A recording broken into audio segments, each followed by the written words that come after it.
The moment Lena Hayes opened her mouth, she signed her own death warrant. For 3 years, she'd perfected the art of being nobody. Just another tired waitress in a Newark diner, invisible to the men who conducted business in the back booths. She knew the rules: see nothing, hear nothing, survive. But tonight, watching Adrian Voss button his coat to walk into an ambush, something cracked inside her carefully constructed silence. One whispered warning. That's all it took. Now there was no going back to being invisible.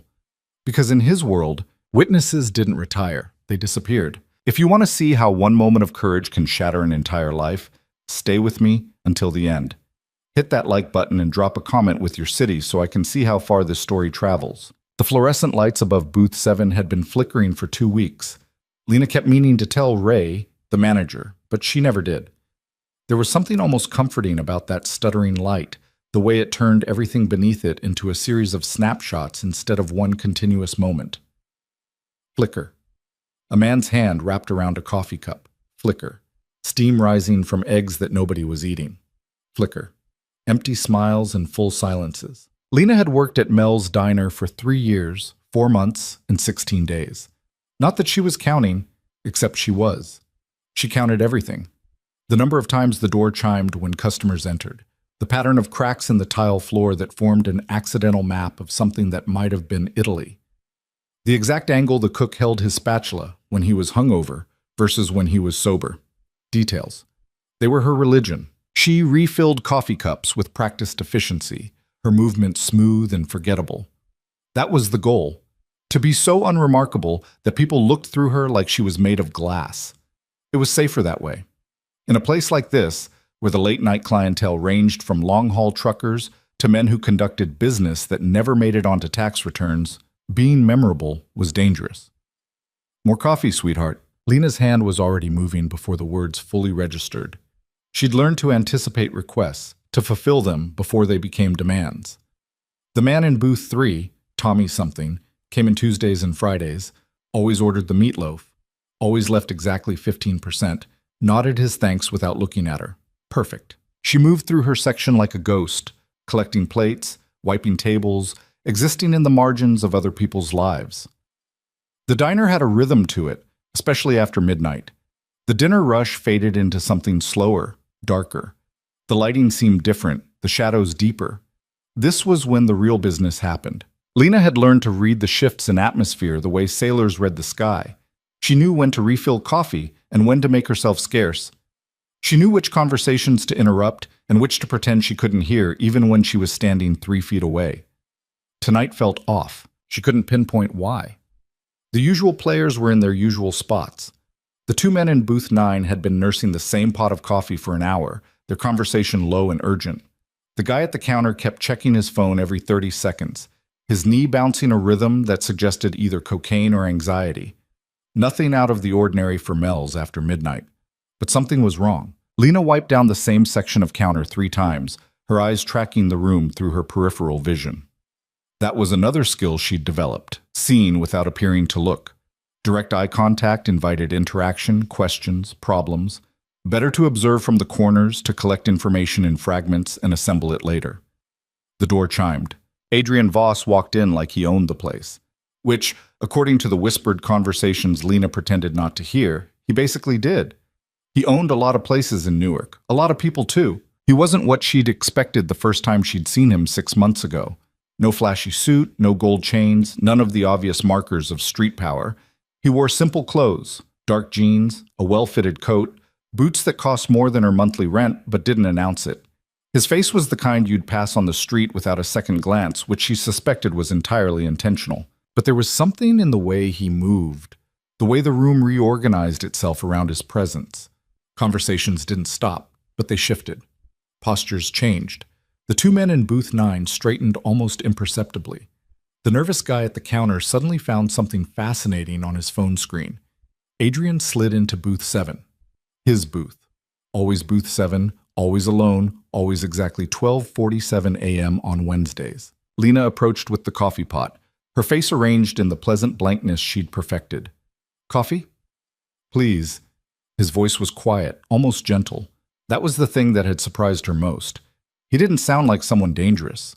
He He sounded like someone who might teach history at a community college or volunteer at an animal shelter. She poured, careful not to let the cup get more than 3/4 full.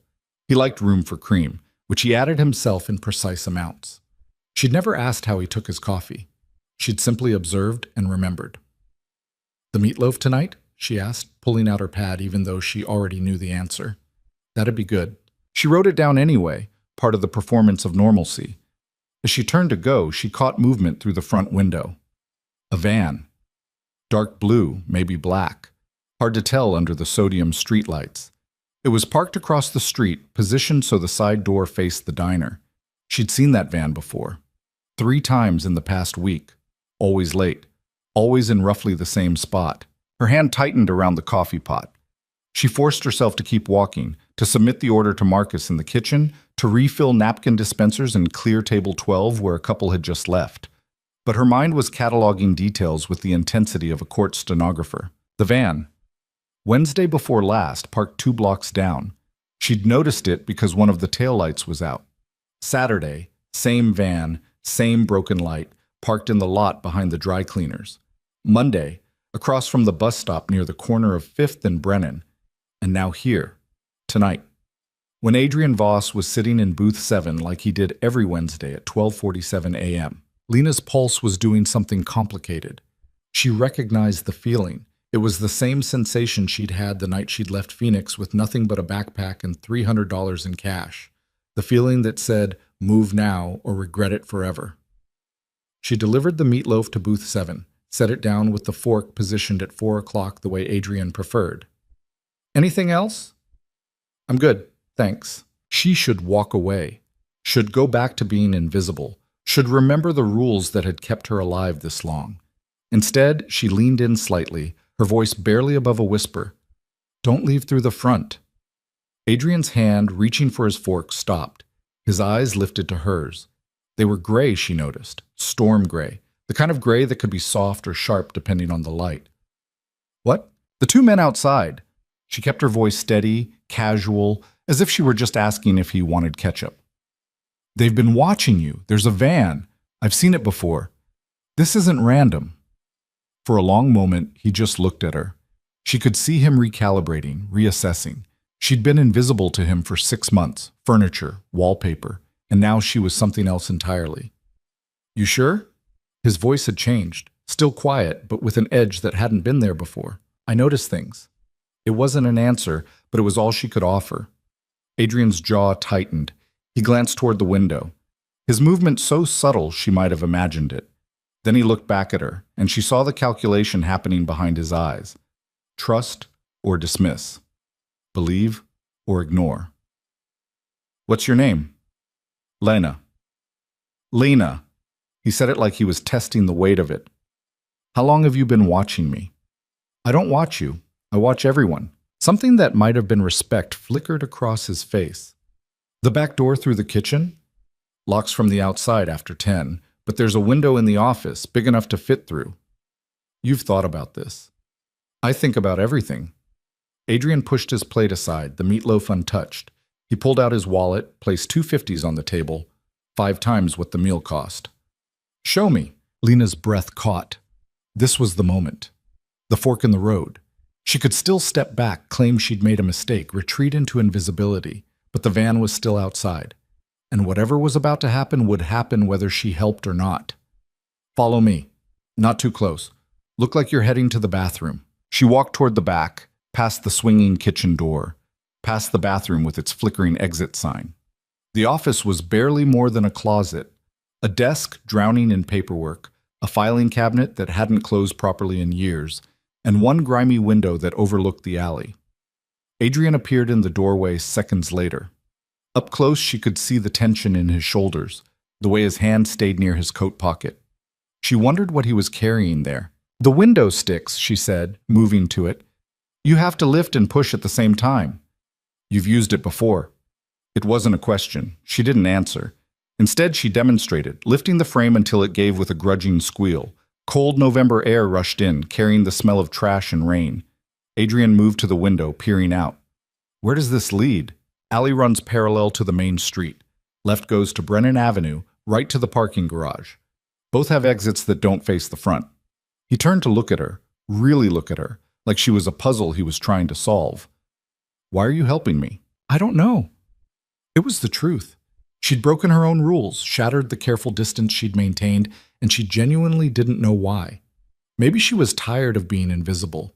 Maybe she'd seen too many people walk into situations they didn't see coming. Maybe she was just tired. The men outside, Adrian said. Describe them. One tall, maybe 6'2", leather jacket, shaved head, scar above his right eye. The other shorter, stockier black hoodie keeps touching his waistband. She paused. I'd guess he's carrying right side, probably a 9mm based on the way he adjusts it. Adrian's eyebrows lifted. You'd guess. I notice things, she said again. What else have you noticed? She hesitated. This was already more words than she'd spoken to any customer in 3 years. But she'd already crossed the line. Might as well see where it led. The van's been circling for a week. Always late, always when you're scheduled to be here. 3 different vehicles total, but the same 4 men rotating between them. They're coordinated, professional. This isn't street level. And you saw all this while pouring coffee. I told you, I noticed things. Adrian was quiet for a long moment. Through the open window, she could hear the distant sound of traffic, the hum of the city that never really slept. Somewhere, a siren wailed. I need to make a call, he said finally. Can you give me 5 minutes? The manager does rounds every 20. You have 12 minutes before he checks the office. Adrian pulled out his phone, then paused. Lena, after I make this call, things are going to move fast. You understand that? I'm not stupid. I didn't say you were, but once I set this in motion, there's no pretending it didn't happen. They'll know someone tipped me off. They figure out it was you. I know. Do you? His voice was sharp now, cutting.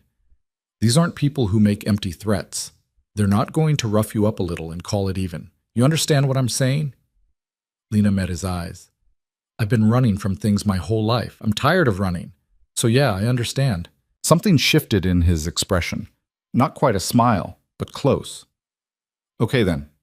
He turned away, phone to his ear, voice dropping to a murmur she couldn't quite hear. Lena moved to the office door, positioning herself so she could see both the hallway and Adrian.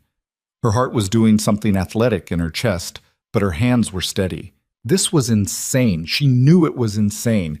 In the span of 10 minutes, she'd gone from invisible to involved, from safe to exposed. Every survival instinct she'd honed over years of staying under the radar was screaming at her to walk away, but she didn't. Adrian finished his call. Someone's coming. 10 minutes. Can you keep watch at the front? I need to know if those men move. What do I do if they come in? They won't, not yet. They're waiting for me to leave. And when your ride gets here? There's going to be a distraction, police probably, noise complaint, or something similar. In the confusion, I'll slip out through here, he gestured to the window. You go back to work like nothing happened. They'll still know someone warned you. Let me worry about that. Lena wanted to argue, to point out the holes in the plan, to explain that you couldn't just snap your fingers and make this kind of problem disappear. But this was his world, not hers. He'd been navigating these waters long before she'd served him his first cup of coffee. Okay, she said.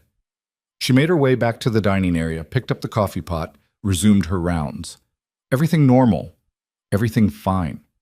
Just Lena the waitress, invisible and forgettable. Except she could feel the weight of Adrian's phone call hanging in the air like humidity before a storm.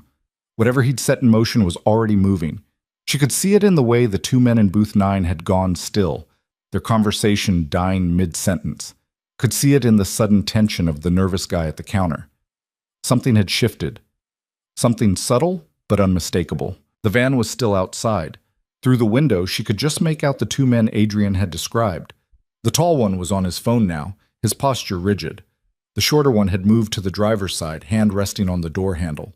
They knew something was wrong. Lena refilled coffee for a truck driver who grunted his thanks, cleared plates from table 4, moved through her choreographed routine, but every cell in her body was screaming awareness.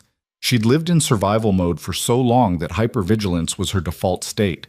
Right now, that familiar alertness had kicked into overdrive. 7 minutes passed. 8. The front door chimed. A man walked in, mid-50s, gray suit, the kind of unremarkable appearance that suggested deliberate effort. He didn't look at anyone, just moved to the counter and ordered coffee to go. His voice was pleasant, forgettable, but Lena saw the way his eyes tracked the room in the mirror behind the counter, saw the slight bulge under his left arm, saw the way he positioned himself with a clear view of both the front door and the hallway leading to the back. Adrian's ride. Outside, she heard the whoop of a police siren, not close, but getting closer. The two men by the van stiffened, their heads turning toward the sound. This was it. The distraction Adrian had mentioned. The man at the counter accepted his coffee, turned, and walked casually toward the bathroom hallway. No hurry, no obvious intention. Just a guy looking for the restroom. The police siren grew louder. A patrol car appeared, lights flashing, pulling up across the street. Not directly in front of the van, but close enough to be a problem. One of the officers got out, approached a group of teenagers loitering near the bodega. The two men by the van were focused on the police now, their body language shifting from predatory to cautious. The moment of distraction Adrian needed. Lena busied herself wiping down table 6, her back to the window. She heard rather than saw the rest.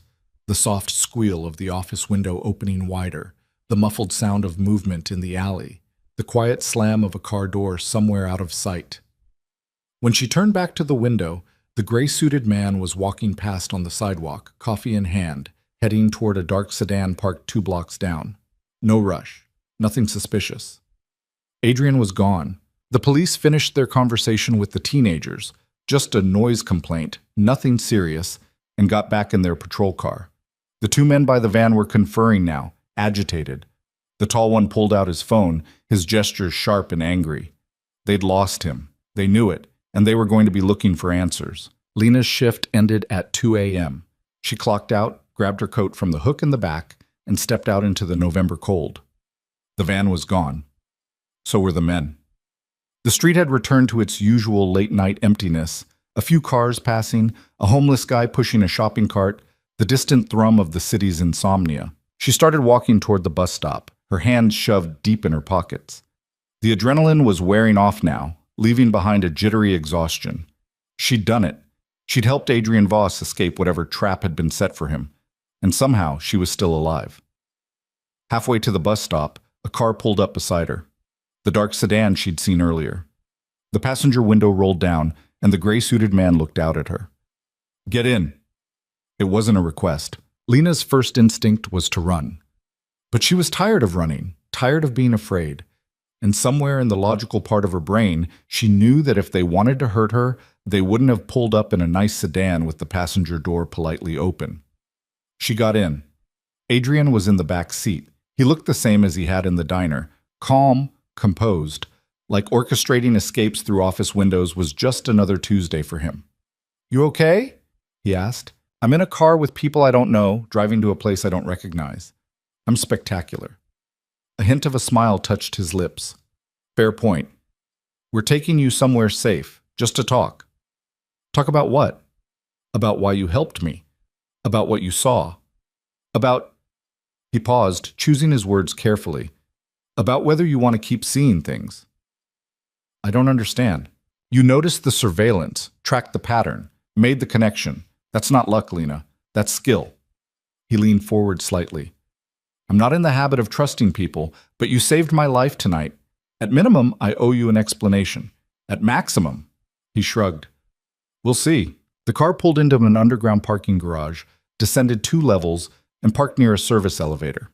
The gray-suited man, Adrian called him Marcus, though Lena was fairly certain that wasn't his real name, led them to the elevator, which required a key card to operate. They rode in silence to the 4th floor. The space they entered was part office, part apartment, expensive but understated. Hardwood floors, minimal furniture, windows that overlooked the city with the kind of view that cost more per month than most people made in a year. Adrian shrugged off his coat, moved to a cabinet, and poured 2 glasses of something amber. He offered one to Lena. "I don't drink." "Smart." He set the second glass down, took a sip from his own. "Do you know who I am? I know your name. I know people are scared of you. I know you own things. Businesses, properties, maybe people. Beyond that," she shrugged. "I don't ask questions. But you notice things. Can't seem to help it."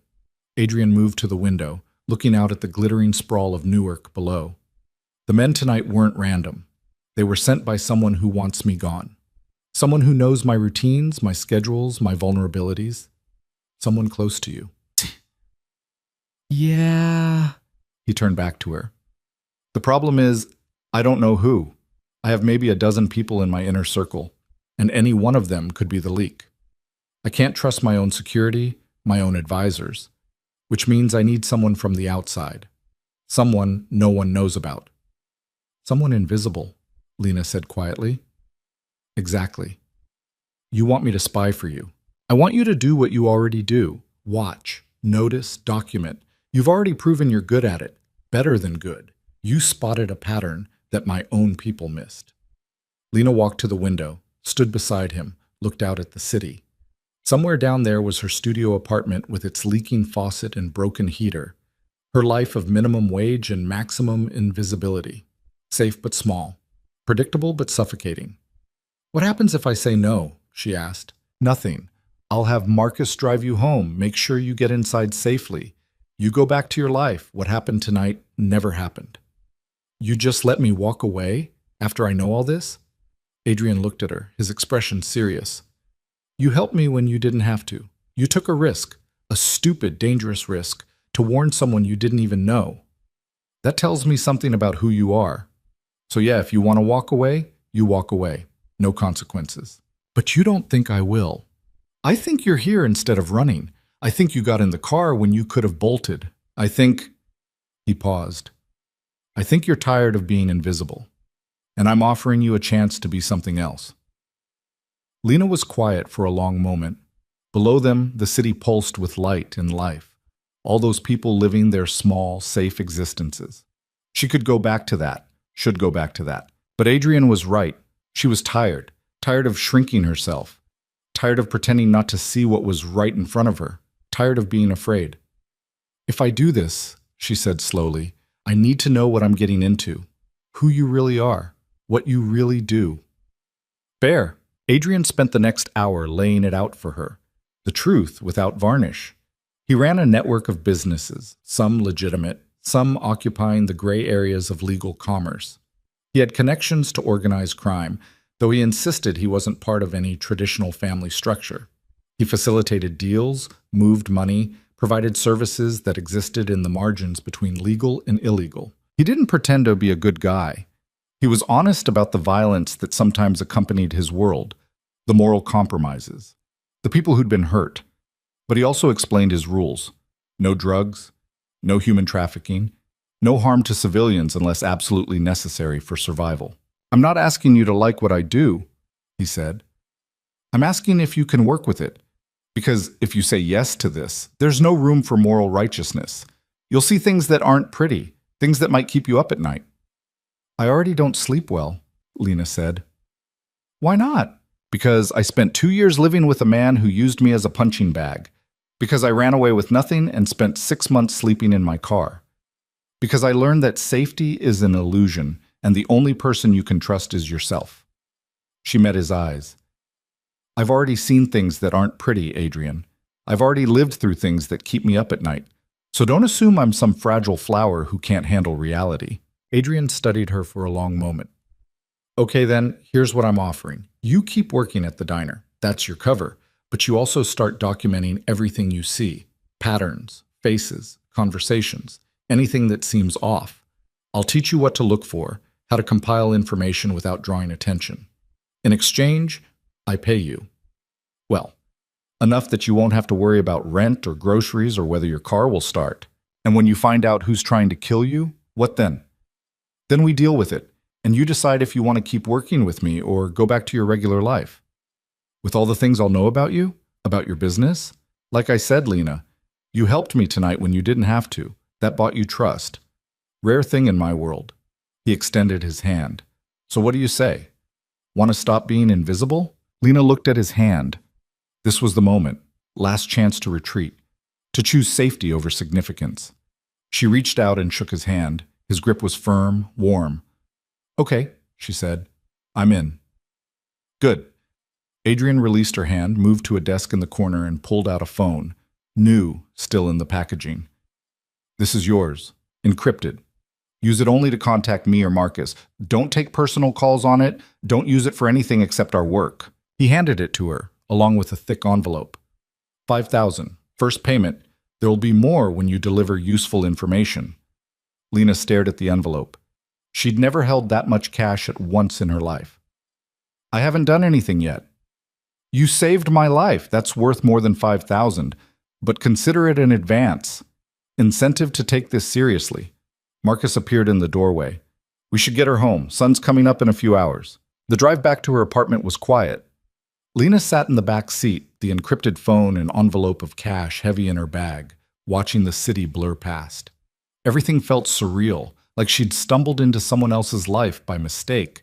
But when Marcus pulled up in front of her building, when she stepped out into the pre-dawn darkness, when she climbed the stairs to her fourth-floor walk-up and locked the door behind her, it all felt very, very real. She sat on her bed, the envelope in her hands, and tried to process what she'd just agreed to.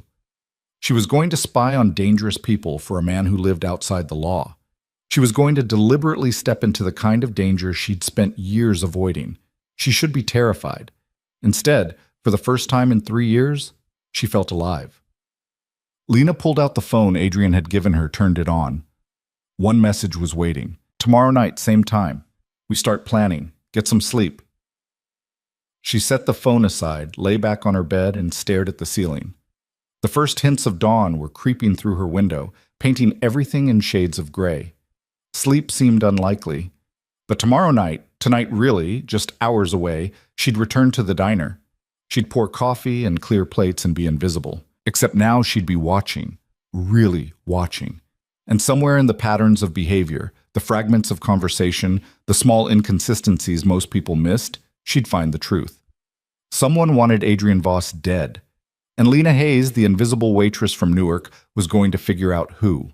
She closed her eyes, her mind already cataloging details from the past week, rearranging them into new patterns. The van, the rotating vehicles, the 4 men, the coordination that suggested professional organization. This wasn't going to be easy. It was probably going to be dangerous. It might even get her killed. But she'd made her choice. She'd shaken his hand. She'd taken the money. And somewhere in the growing light of a Newark dawn, Lena Hayes smiled, because invisible or not, she was done being a victim, done being afraid, done letting life happen to her while she poured coffee and counted floor tiles. Whatever came next, she was choosing it, actively, deliberately. And that made all the difference. Lena managed 3 hours of sleep before her alarm dragged her back to consciousness. Her body felt like it had been wrung out and hung up to dry, but her mind was electric. She stood under the lukewarm spray of her shower. The building's hot water had been sketchy for months, and tried to organize her thoughts into something coherent. She'd agreed to spy on dangerous people. For money. For a man she barely knew. The rational part of her brain was screaming that this was insane. The other part, the part that had been slowly suffocating under 3 years of invisibility, was whispering that insane might be exactly what she needed. By the time she got to the diner at 4 p.m. for the evening shift, she'd made a decision. She was going to treat this like any other job. Methodical, professional, no dramatics, no second-guessing. She'd watch, document, report. Simple. Except nothing about this was simple. Ray was already behind the counter when she arrived, his usual scowl firmly in place. He was 60-something, perpetually irritated, and ran the diner like a military operation. Lena had learned early on that the key to surviving Ray was to be competent and quiet. "You look like hell," he said by way of greeting. "Didn't sleep well." "Join the club." He gestured toward her section. "Table 4's been waiting 10 minutes. Get moving." Lena tied on her apron and grabbed the coffee pot. The dinner rush was just starting. Families, couples, the early bird seniors who came in for the discounted meatloaf special. Normal people living normal lives, completely unaware that the tired waitress refilling their water glasses had spent the previous night helping a crime boss escape an assassination attempt. The absurdity of it hit her suddenly, and she had to bite back something that was half laugh, half hysteria. "You okay?" The question came from Jenny, the other evening waitress. She was 22, perpetually cheerful, and treated the diner like a temporary stop on her way to something better. Lena had never had the heart to tell her that temporary had a way of becoming permanent. "Fine. Just tired." "You're always tired." Jenny grabbed a handful of menus. You should try those vitamin things my roommate sells. She says they'll change your life. I'll pass. The evening shift crawled by with excruciating slowness. Lena went through the motions, orders, refills, small talk with customers who didn't really see her, but her mind was elsewhere, cataloging details she'd never paid attention to before. The two men in booth 9 weren't there tonight. That was unusual. They'd been regulars for months, always Wednesday nights, always the same booth. Their absence felt significant, though she couldn't articulate why. The nervous guy at the counter was back, though. Same bouncing knee, same constant phone checking. Lena refilled his coffee and tried to get a look at his screen. Couldn't see much, just a glimpse of what might have been a messaging app. By 11 p.m., the dinner crowd had thinned to the usual late-night stragglers. Lena was wiping down table 6 when the encrypted phone buzzed in her pocket. She glanced around. Ray was in the office, Jenny was on break, and slipped into the bathroom to check it. Start keeping a log. Names, faces, times, anything unusual. Don't try to interpret yet, just document. She typed back quickly. The two men who usually sit in booth 9 on Wednesdays aren't here tonight. The response came almost immediately. Describe them. One's maybe 40, dark hair, always wears a brown leather jacket with a torn pocket. The other's younger, late 20s, has a tattoo on his neck. Looks like a snake or maybe a dragon. They usually come in around 11, stay until 1 or 2, always drinking coffee and talking quietly. Good. Keep watching. I'll be there at 12:47 as usual. Don't acknowledge me. Lena slipped the phone back in her pocket and returned to the floor. Jenny was back from break, complaining about her boyfriend who never texted back fast enough. Lena made sympathetic noises while her mind spun through possibilities. The missing men meant something, but what? Had they been part of the surveillance team, or were they just regular customers who happened to skip a week? She needed more information, needed to understand the baseline before she could spot the anomalies. The diner door chimed. A woman walked in, mid-30s, wearing scrubs like she'd just gotten off a hospital shift. She took a seat at the counter, ordered coffee and pie. Nothing remarkable.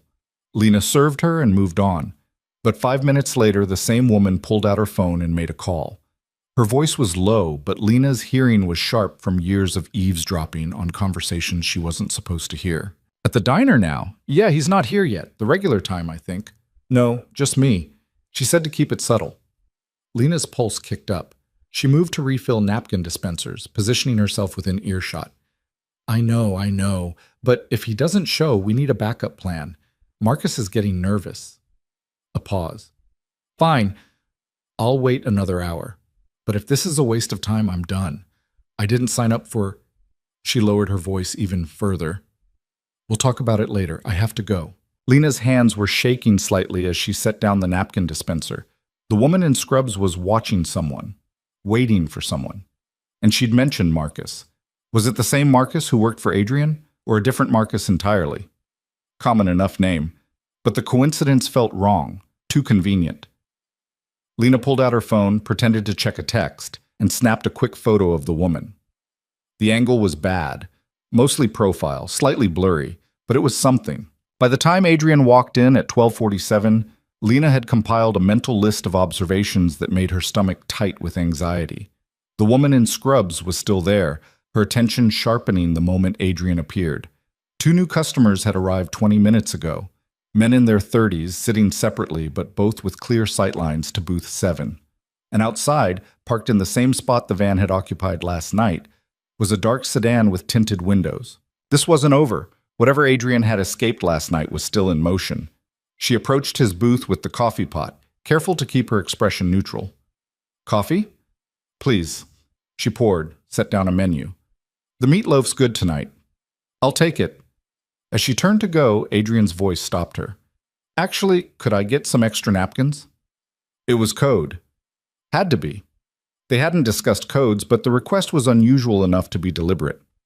Sure thing. She returned with napkins, and as she set them down, Adrian's hand brushed hers briefly. When she pulled away, there was a small piece of paper palmed against her fingers. She slipped it into her apron pocket without looking. The next hour was torture. Lena wanted desperately to read whatever Adrian had written, but the diner was too exposed. Ray kept appearing at random intervals. Jenny was hovering, bored and chatty. The woman in scrubs was still there, nursing her third cup of coffee and checking her phone every 30 seconds. Finally, at 1:30 a.m., Lena took her break. She locked herself in the bathroom stall and unfolded the note. Woman at counter is Diane Foster. Works for Marcus Hale, my attorney. She shouldn't be here. The two men who came in at 12:30, one in the blue shirt, one in gray, are watching me. Don't know them. This is escalating. I need you to follow Diane when she leaves. See where she goes. Take photos if you can. Be careful. Lena read it twice, then tore the paper into tiny pieces and flushed them. Her heart was doing something complicated against her ribs. Follow someone. At 2 in the morning. Through Newark. This was so far beyond pouring coffee she couldn't even see the boundary anymore. But she'd agreed to this. Taken the money. Made the choice. She splashed cold water on her face, steadied her breathing, and went back to work. Diane left at 2:15 a.m., just as Lena's shift was ending. Lena clocked out quickly, grabbed her coat, and slipped out the back door.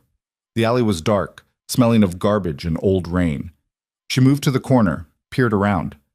Diane was walking toward a car parked half a block down. Not the sedan with tinted windows. That one was still there, presumably holding the two men who'd been watching Adrian. This was a silver Honda, unremarkable and forgettable. Lena's own car was parked in the employee lot behind the diner. She'd have to move fast to keep Diane in sight without being obvious.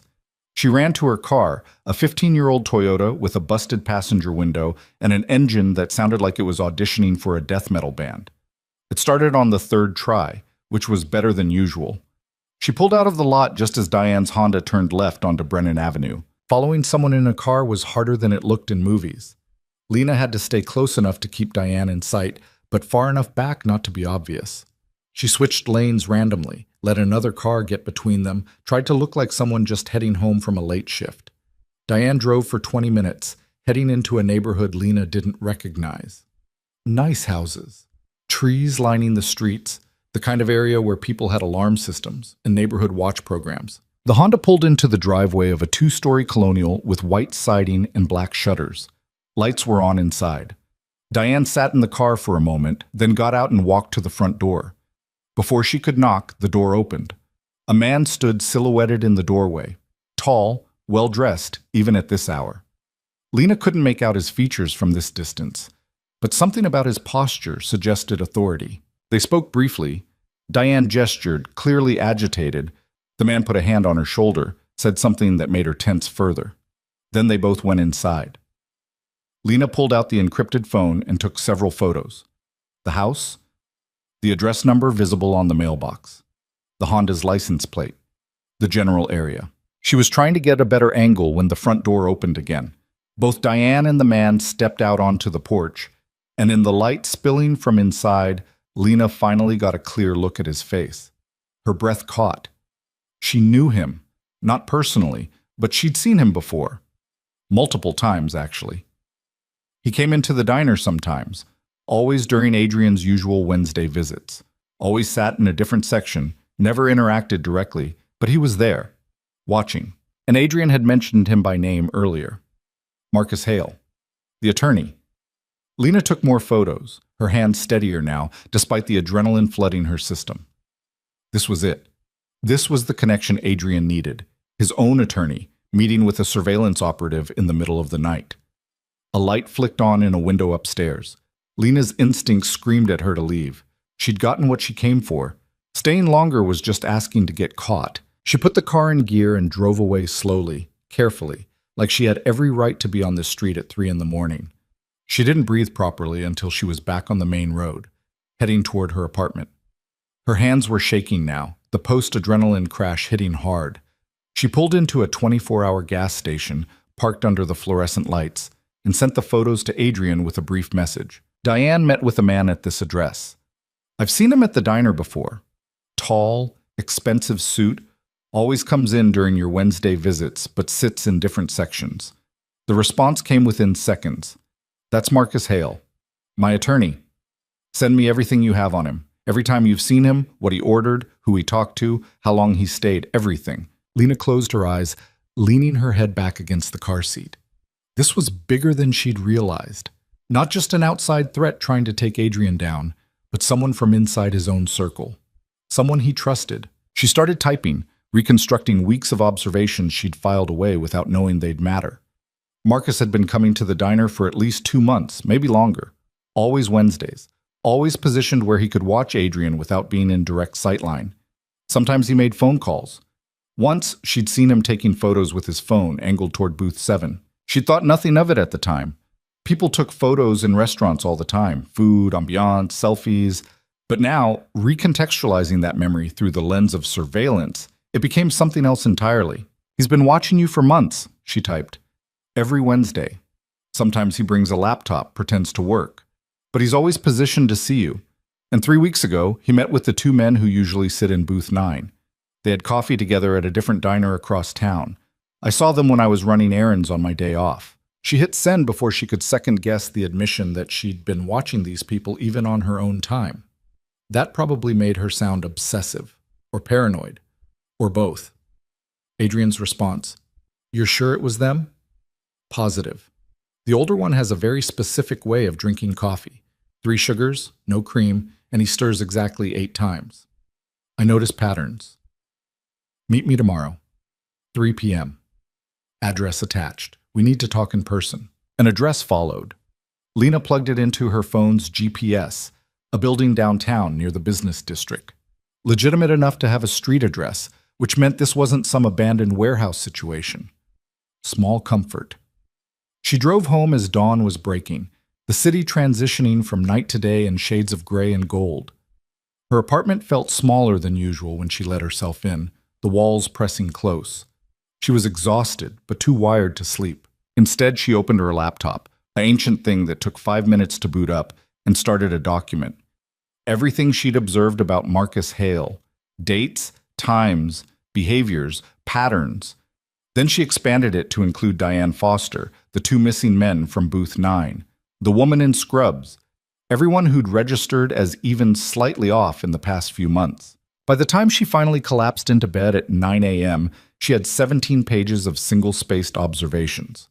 Probably half of it was useless, but somewhere in that mass of detail was the truth. She slept hard and dreamless for 4 hours, woke up to her phone buzzing. A text from Ray. "Jenny called in sick. Need you for the lunch shift. Get here by 11. Lena groaned. She was supposed to meet Adrian at 3. Working until 3 would be cutting it close, especially if the lunch rush ran long. She texted back, "I have an appointment at 3. Can't stay past 2:30. The response was predictably curt. "Fine. But you're working a double tomorrow." She dragged herself through a shower and 2 cups of instant coffee that tasted like regret. By the time she got to the diner at 11, she felt marginally human. The lunch shift was chaos. A tour bus had broken down nearby, flooding the diner with 50 unexpected customers who all wanted different modifications to their orders. Lena moved on autopilot, her mind still processing everything she'd learned in the past 24 hours. Marcus Hale was the leak, Adrian's own attorney. How long had he been planning this? And why? What did he stand to gain from taking Adrian down? Earth to Lena. Jenny had appeared beside her, looking concerned. "You okay?" "You're spacing out." "I'm fine, just tired." "You're always tired," Jenny said again. "Seriously, you should see a doctor or something. This isn't normal." Normal. Lena almost laughed. She couldn't even remember what normal felt like anymore. By 2:30, she'd managed to clear her section and clock out. Ray was busy arguing with a supplier on the phone and barely acknowledged her leaving. She drove to the address Adrian had sent, her nerves ratcheting tighter with each block. The building was a mid-rise office complex, the kind that housed accountants and insurance brokers and small law firms. Respectable. Anonymous. She parked in the visitor lot and checked her phone. Adrian had sent additional instructions. Floor 8, Suite 804. The door will be open. The elevator was slow and creaky. Lena watched the numbers climb, her reflection fragmented in the brushed steel doors. She looked as tired as she felt, dark circles under her eyes, hair pulled back in a hasty ponytail, the perpetual tension in her shoulders that came from years of expecting the worst. Suite 804 was at the end of a quiet hallway. The door was indeed unlocked. Lena pushed it open and found herself in what looked like a small conference room, table, chairs, whiteboard on one wall. Adrian was there, along with Marcus, the gray-suited man from the other night. "Thanks for coming," Adrian said. Have a seat. Lena sat, acutely aware of how out of place she felt in her diner uniform. These men wore clothes that cost more than her monthly rent. They moved through the world with the confidence of people who'd never had to worry about things like grocery money or whether their car would start. I read your notes, Adrian continued, all 17 pages. Sorry if it was too much. I wasn't sure what would be relevant. Don't apologize, it's exactly what I needed. He pulled out a laptop, turned it to face her. On the screen was a spreadsheet, her observations organized into categories, cross-referenced, highlighted in different colors. Marcus has been planning this for at least 3 months, probably longer. Marcus Hale, Lena clarified. Your attorney. Yeah. Adrian's jaw tightened. I've known him for 8 years. He's handled everything for me. Contracts, property transfers, legal issues. I trusted him completely. People we trust are usually the ones who hurt us worst, Lena said quietly. Adrian looked at her, something shifting in his expression. Yeah, they are. Marcus, the gray-suited Marcus, not the treacherous attorney, spoke up. The question is what he's planning. We know he's been watching you, coordinating with outside parties, setting something up, but we don't know the endgame. He wants me gone, Adrian said. That much is obvious. But does he want me dead, arrested, or just discredited enough that I lose my position? The method matters. The surveillance Wednesday night felt like they were planning a hit, Lena offered. The way they were positioned, the coordination. That wasn't an arrest setup. But the hit didn't happen, gray-suited Marcus pointed out. Thanks to your warning, Adrian left before they could make a move. So now they know someone tipped him off, which means they'll adjust strategy. They're already adjusting, Lena said. Diane Foster was at the diner tonight watching, and the 2 men in booth 9 who are usually there every Wednesday weren't there. That could mean they've been pulled off surveillance, or it could mean they're being repositioned for something else. Adrian leaned back in his chair, his expression thoughtful. You said you saw Marcus Hale meeting with those 2 men 3 weeks ago. Different diner, your day off. You want to walk me through that? Lena took a breath, reconstructing the memory. It was a Tuesday. I usually do groceries on Tuesday afternoons. There's a store near the diner on 5th Street, and sometimes I stop for coffee at the place next door. I was sitting by the window when I saw them come in together, Marcus Hale and the 2 men from booth 9. They sat in a back booth, talked for maybe 40 minutes. Hale had a briefcase. He pulled out some papers, showed them to the other men. They took photos with their phones. Photos of the papers? Yeah, then Hale put everything back in his briefcase. They all left separately. Hale first, then the younger guy with the neck tattoo, then the older one in the leather jacket. And you remembered this because it broke the pattern. Those 2 men always came to Mel's together, always on Wednesday nights. Seeing them on a Tuesday, in a different location with someone I recognized from Adrian's usual visits, it stood out. Gray-suited Marcus looked at Adrian. She's good? I know. Adrian turned back to Lena. I need you to do something, and you're not going to like it. Lena's stomach dropped. What? I need you to get closer to Marcus Hale. Not physically. I don't want you anywhere near him in person, but I need more information about his movements, his contacts, his plans. The photos you got last night were helpful, but they're not enough. I need to know what he's planning and when. How am I supposed to do that? I work at a diner. I don't have access to his office or his files, or you have something better, Adrian interrupted. You have the ability to be invisible while watching everything. Marcus has been coming to the diner for weeks. He's comfortable there. He thinks it's safe. Keep watching him. Document everything. And he hesitated. If an opportunity presents itself to get more direct information, take it. You're asking me to spy on a man who's planning to kill you, a man who's already coordinating with professional surveillance teams. You understand how dangerous that is? Yes. And you're still asking me to do it. Yes. Lena looked at both men, Adrian with his calm intensity, gray-suited Marcus with his careful neutrality. They were asking her to risk her life. Again. For money, yes, but also for something less tangible. Trust, purpose, the feeling that she mattered. If I do this, she said slowly, I need more information about Marcus Hale, about his connections, about what he might be planning. I can't watch for patterns if I don't know what patterns to look for. Adrian nodded. Fair.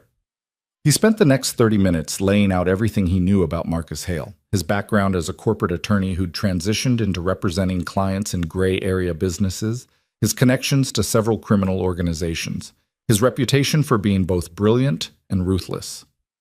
He'd been Adrian's attorney for 8 years, had handled millions of dollars in transactions, knew intimate details about Adrian's operations. If he wanted to destroy me, Adrian said, he has the information to do it. Financial records, client lists, details about deals that would interest federal prosecutors. The question is why he'd want to. And why now? Maybe he's been offered something better, Lena suggested. Or maybe someone's threatening him and this is his way out. Either way, we need to know. And we need to know fast because whatever he's planning is already in motion. Lena left the meeting with a new phone, a second encrypted device, this one with a camera capable of taking high-quality surveillance photos even in low light. Adrian had also given her a list of questions to keep in mind while watching Marcus. Who does he meet with? How long do meetings last? Does he seem stressed or confident? Does his routine change? It felt like being handed a loaded gun and told to figure out which end was dangerous. She went home, changed into clothes that didn't smell like French fries and coffee, and tried to decompress. But her mind wouldn't stop spinning. She kept replaying the conversation, analyzing Adrian's tone, wondering if she was being manipulated or if this was genuine trust. The encrypted phone buzzed. Message from Adrian. Thank you for doing this. I know it's a lot to ask, but I meant what I said. You're good at this. Trust your instincts. She stared at the message for a long time before responding. My instincts got me into an abusive relationship and left me sleeping in my car for 6 months. Not sure they're that reliable. His response came quickly. Those instincts also got you out, got you to safety, got you to a place where you could rebuild. And they told you to warn me Wednesday night when you could have just minded your own business. Trust them. Lena set the phone down, her throat tight. She wasn't used to people seeing her clearly, not the surface version she presented to the world, but the complicated reality underneath. That night's shift at the diner felt different. Lena moved through her usual routine, but now every detail mattered. Marcus Hale came in at 11:30, sat in his usual spot, table 8, which had a clear view of booth 7. Adrian wasn't there. He told her he was varying his schedule to make himself a harder target. Marcus ordered coffee and a sandwich he barely touched. He worked on his laptop for an hour, occasionally making phone calls.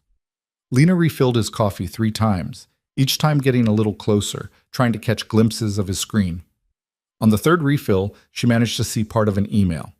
Just a fragment, but enough. Documents ready for transfer. Friday delivery confirmed. Once signature is obtained. Friday. 2 days away. Marcus left at 1 a.m., leaving a generous tip that felt like mockery. Lena immediately texted Adrian the information. He's planning something for Friday. Documents, transfer, signature. That mean anything to you? Yeah. It means he's trying to move my assets before taking me out. If I'm dead and he has power of attorney, he can transfer everything to shell companies before anyone realizes what's happened. Can you stop him? Not without proof that he's acting against my interests. Right now it's just suspicion. I need evidence. How do I get that? Keep watching. Something will break. It always does. But waiting for something to break felt like standing on train tracks and hoping the oncoming locomotive would somehow miss. Lena knew they were running out of time. Friday was close. Too close. She spent her breaks over the next 2 days compiling everything she could observe about Marcus Hale. He came to the diner both Thursday and Friday, both times working on his laptop, both times making multiple phone calls. On Friday, he seemed agitated, checking his watch frequently, his leg bouncing under the table. Something was happening. Soon. At 11:47 p.m., Marcus received a call that made his entire posture change. He listened intently, said only understood, and I'll be there, then closed his laptop and left in a hurry. Lena didn't think. She just moved. Clocked out early with a muttered excuse to Ray about feeling sick, ran to her car, and followed Marcus's BMW as it pulled out of the parking lot. This was stupid. She knew it was stupid. Following Marcus himself, not just observing from a distance. If he noticed her, if he realized what she was doing, she was dead. But Adrian needed evidence. And Friday night, whatever Marcus had been planning was happening right now. She followed the BMW through downtown Newark, keeping several car lengths back. Marcus drove like someone who wasn't worried about being followed. No sudden turns, no checking mirrors obsessively. He was confident. That both helped and terrified her. He pulled into a parking garage attached to a commercial building. Lena parked on the street, grabbed the surveillance phone, and approached on foot. The garage was mostly empty at this hour, just a few scattered vehicles. She spotted Marcus's BMW on the third level, parked near the elevator. She was trying to figure out her next move when Marcus emerged from the elevator with 3 other men. She recognized one of them, the older man with the leather jacket who usually sat in booth 9. The other 2 were unfamiliar. They were carrying boxes, file boxes, the kind used for document storage. Lena raised the phone and started taking photos. The quality was incredible even in the dim garage lighting. She captured Marcus directing the men, pointing to his car's trunk, captured them loading the boxes, captured Marcus handing over what looked like a thick envelope. Payment, probably. One of the boxes slipped, spilling papers. In the scramble to pick them up, Lena managed to zoom in on several documents.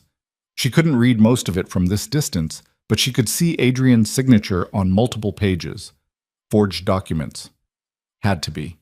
Marcus was creating a paper trail that would give him legal control over Adrian's assets. And with Adrian out of the picture, dead or imprisoned or discredited, Marcus would have free rein. She kept photographing until Marcus and the men finished loading the boxes and drove away in separate vehicles.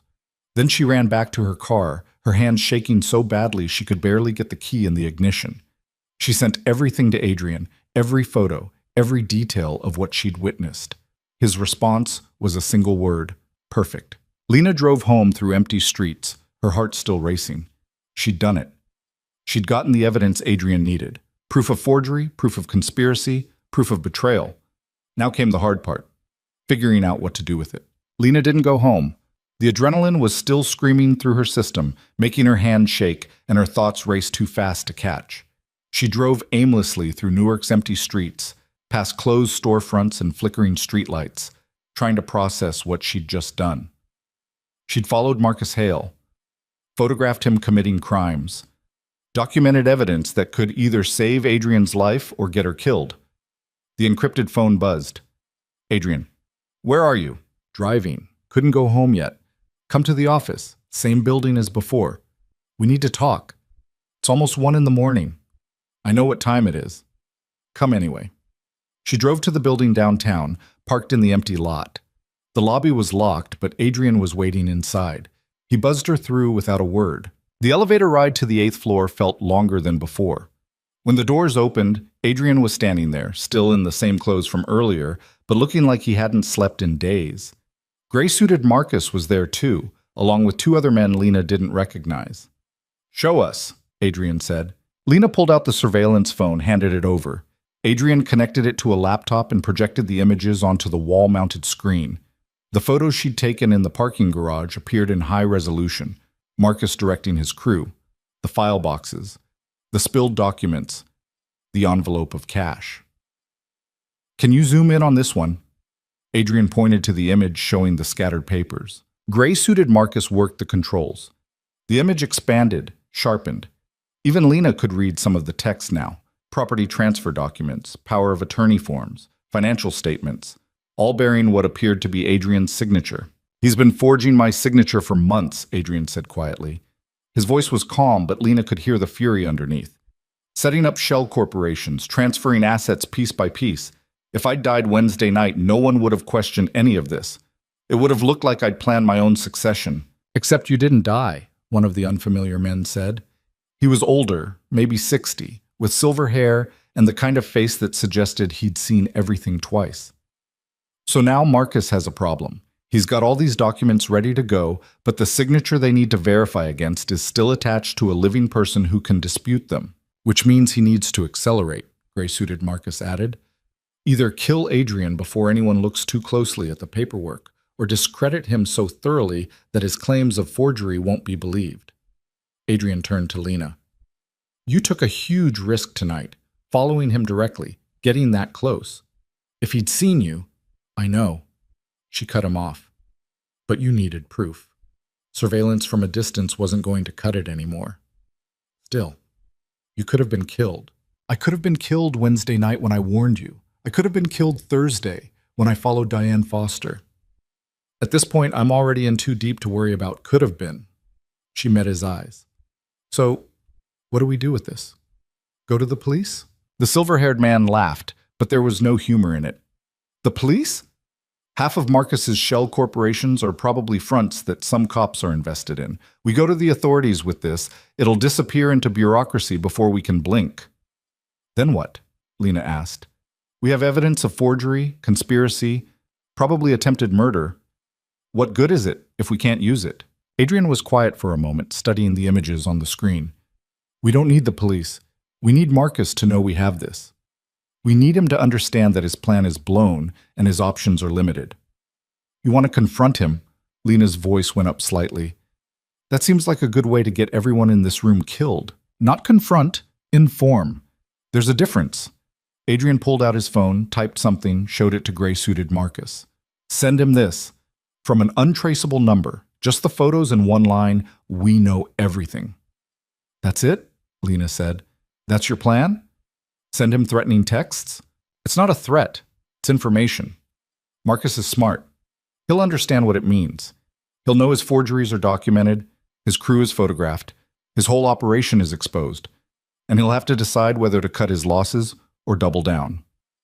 And if he doubles down, if he decides the only way forward is to kill everyone who knows, Adrian looked at her. Then we'll be ready. That wasn't reassuring. Lena wanted to argue, to point out the 1,000 ways this could go catastrophically wrong. But she was exhausted, her body finally catching up to the past 72 hours of fear and adrenaline. She slumped into one of the conference room chairs. I need to know something, she said. Why me? You have people, resources, connections. Why pull a waitress into this instead of using professionals? Because professionals are known quantities, the silver-haired man said. They have reputations, histories, patterns. Marcus knows all the players in Adrian's world. He'd spot a professional investigator immediately. But you, he gestured at her. You're nobody. No offense. None taken. You're invisible, Adrian added. That's your superpower. You've been watching my world for months without anyone noticing. Even I didn't see you until you chose to be seen. That's rare. Valuable. So I'm useful because I'm forgettable. You're useful because you're smart enough to observe without being observed. There's a difference. Adrian sat down across from her. The photos you got tonight, a professional investigator might have gotten the same shots, but they wouldn't have noticed the pattern that led you to Marcus in the first place. They wouldn't have remembered seeing him 3 weeks ago at a different diner with 2 specific men. They wouldn't have cataloged months of small details that seemed meaningless until they suddenly weren't. Ma Petchien. Lena wanted to feel flattered. Instead, she just felt tired. What happens now? Now we wait for Marcus to respond. He'll either contact me directly to negotiate, or he'll make a move. Either way, we need to be ready. And what do you need me to do?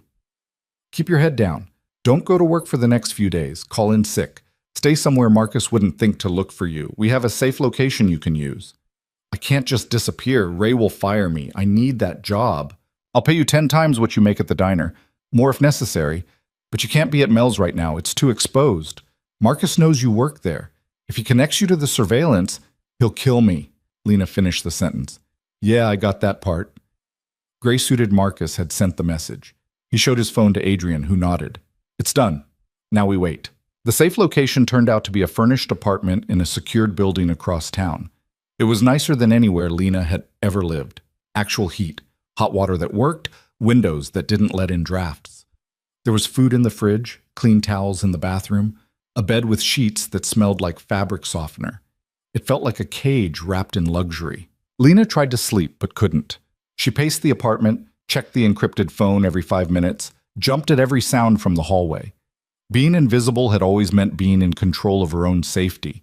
Now she was dependent on Adrian's security, Adrian's planning, Adrian's ability to outmaneuver a man who'd been setting up this betrayal for months. The phone buzzed at 4 a.m. Message from Adrian. Marcus responded. Wants to meet. Tomorrow night.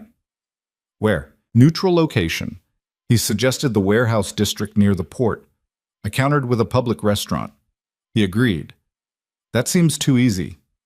I know, that's why I'm not going alone, and why you need to stay exactly where you are. What's he planning? Probably an ambush. But he doesn't know we're expecting it. That gives us an advantage. Lena stared at the message. This felt wrong. All of it. Marcus wouldn't just agree to meet in a public place unless he had something planned. Some way to turn the situation to his advantage. She typed, "Don't go. It's a trap. Of course it's a trap. But it's also an opportunity." Marcus is panicking. Panicked people make mistakes. They also make desperate moves, like killing everyone at a restaurant. Trust me, I've been doing this a long time. That was supposed to be comforting. It wasn't. Lena spent Saturday pacing the apartment, eating food she couldn't taste, watching the clock crawl toward evening. Adrian had told her the meeting was scheduled for 8 p.m. at an Italian restaurant in downtown Newark. Public, busy, lots of witnesses. Theoretically safe, but theory and reality were different countries. At 7:45, she couldn't stand it anymore. She grabbed the surveillance phone, left the apartment, and drove toward downtown. She told herself she was just going to observe from a distance, make sure nothing went catastrophically wrong. She wouldn't interfere, wouldn't get involved. She was lying to herself, and she knew it. The restaurant was called Marcello's, a mid-range place with checked tablecloths and Sinatra playing too loud. Lena parked across the street where she had a clear view of the entrance. At 7:58, Adrian arrived with gray-suited Marcus and one other man, younger, built like he spent serious time in a gym, hand resting casually near his jacket in a way that suggested he was armed. Marcus Hale was already inside. Lena could see him through the front window, seated at a corner table. He wasn't alone. Two men sat at the bar nearby, their attention too focused to be casual diners. Another man was at a table by the door, pretending to read a menu but watching everyone who entered. 4 against 3. Bad odds. Adrian and his people went inside. Lena watched through the window as Adrian approached Marcus's table, sat down. From this distance, she couldn't hear the conversation, but she could read body language. Marcus was tense, his shoulders rigid. Adrian looked relaxed, almost casual. The contrast was deliberate, a power play. They talked for maybe 5 minutes. Then Marcus pulled out his phone, showed Adrian something on the screen. Adrian's expression didn't change, but something in his posture shifted. He said something to gray-suited Marcus, who immediately stood and moved toward the door. That's when Lena saw the van. It was pulling up to the restaurant's side entrance. Dark blue, same broken taillight she'd noticed weeks ago. The side door slid open and 4 men got out, moving with military precision toward the restaurant. Lena's heart stopped. This was it. The ambush. Marcus had been stalling, keeping Adrian busy while his crew got into position. She grabbed her phone, started to call Adrian, then stopped. He'd told her to stay away. Told her to trust him. But watching armed men surround a building where Adrian was sitting felt like watching someone walk into a burning house. The men entered through the side door. Lena lost sight of them for 30 seconds that felt like 30 hours. Then she saw movement inside the restaurant. People standing, shouting. One of the men at the bar pulled a gun. Someone screamed. Lena was out of her car before she could think. She ran across the street, her mind racing through scenarios. Call the police. Find another entrance. Do something, anything to interrupt whatever was happening. But before she reached the restaurant, the front door burst open. Adrian came out first, followed by gray-suited Marcus and the gym-built bodyguard. They moved fast, heading for their car. Behind them, Marcus Hale was shouting something, his face red with fury. "You can't prove anything. Those photos don't mean—" "I don't need to prove it to a court," Adrian said, his voice carrying across the street. "I just need your partners to see them. See how sloppy you've been, how exposed you've made everyone." He got into his car. The others followed. They drove away before Marcus's crew could regroup. Lena stood on the sidewalk, breathing hard, trying to process what had just happened. Adrian had turned the trap around somehow, used Marcus's own ambush against him. Her phone buzzed. "Adrian, I told you to stay at the apartment. I was worried. I noticed. Get back there now. This isn't over." She drove back to the safe apartment, her hands shaking on the wheel. When she got inside, Adrian was already there, sitting on the couch with his laptop open. "You followed me," she said. "Of course I did.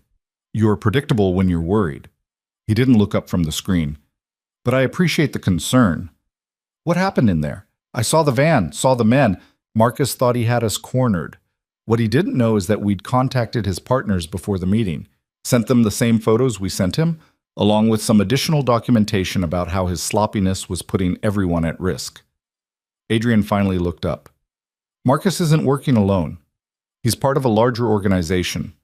When that organization sees how compromised he is, how much evidence exists against him, they'll cut him loose to protect themselves. So you're using his own people against him. I'm giving them accurate information and letting them make their own decisions. Marcus is a liability now. They'll recognize that. Lena sat down heavily in the chair across from him. And the men in the van? The ambush? Marcus's last desperate move. He was planning to kill me in the restaurant, make it look like a robbery gone wrong. But his crew was sloppy, parked in plain sight, moved predictably. We saw them coming a mile away. We? Gray-suited Marcus emerged from the bedroom. I was watching from across the street. Different angle than yours. Saw the van arrive, coordinated with Adrian via text. He nodded to Lena. You weren't the only one providing surveillance tonight. Lena felt simultaneously relieved and annoyed. You could have told me this was the plan. No, Adrian said, because then you would have tried to help, and helping would have put you in danger. Better to let you think it was risky so you'd stay back. Except I didn't stay back. No, you didn't. But you also didn't interfere. You observed and stayed ready to act if needed. That's exactly what I would have wanted if I'd thought you'd show up. He smiled slightly. See? Predictable. The encrypted phone on the table buzzed. Gray-suited Marcus picked it up, read the message, and his expression went dark. We have a problem. What kind of problem? Marcus Hale's partners aren't cutting him loose. They're backing him. They think the evidence is fabricated. They think we're trying to frame him to avoid paying what we owe. Adrian's jaw tightened. That doesn't make sense. The photos are clear. The documentation is solid. Marcus convinced them you've been planning to break away from the organization. That this is all a setup to justify cutting ties without consequences. Gray-suited Marcus looked at Lena.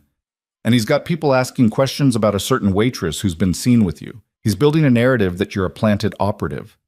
Lena's stomach dropped. He knows about me. He knows someone's been watching him. He doesn't necessarily know it's you specifically, but he's suspicious of anyone new in Adrian's circle. I'm not in Adrian's circle. I'm a waitress who happened to notice something wrong. That distinction won't matter to people looking for a scapegoat, Gray-suited Marcus said. Adrian started pacing. We need to change strategy. The photos aren't enough if Marcus can spin a counter-narrative. We need something incontrovertible. Something he can't explain away. Like what? Lena asked. Like a recording of him admitting to the forgeries, or documentation that directly links him to the people he hired, or... Adrian stopped pacing. Or we need him to make a mistake big enough that his partners can't ignore it. How do we make that happen? Adrian looked at her, and she recognized the expression from their first meeting.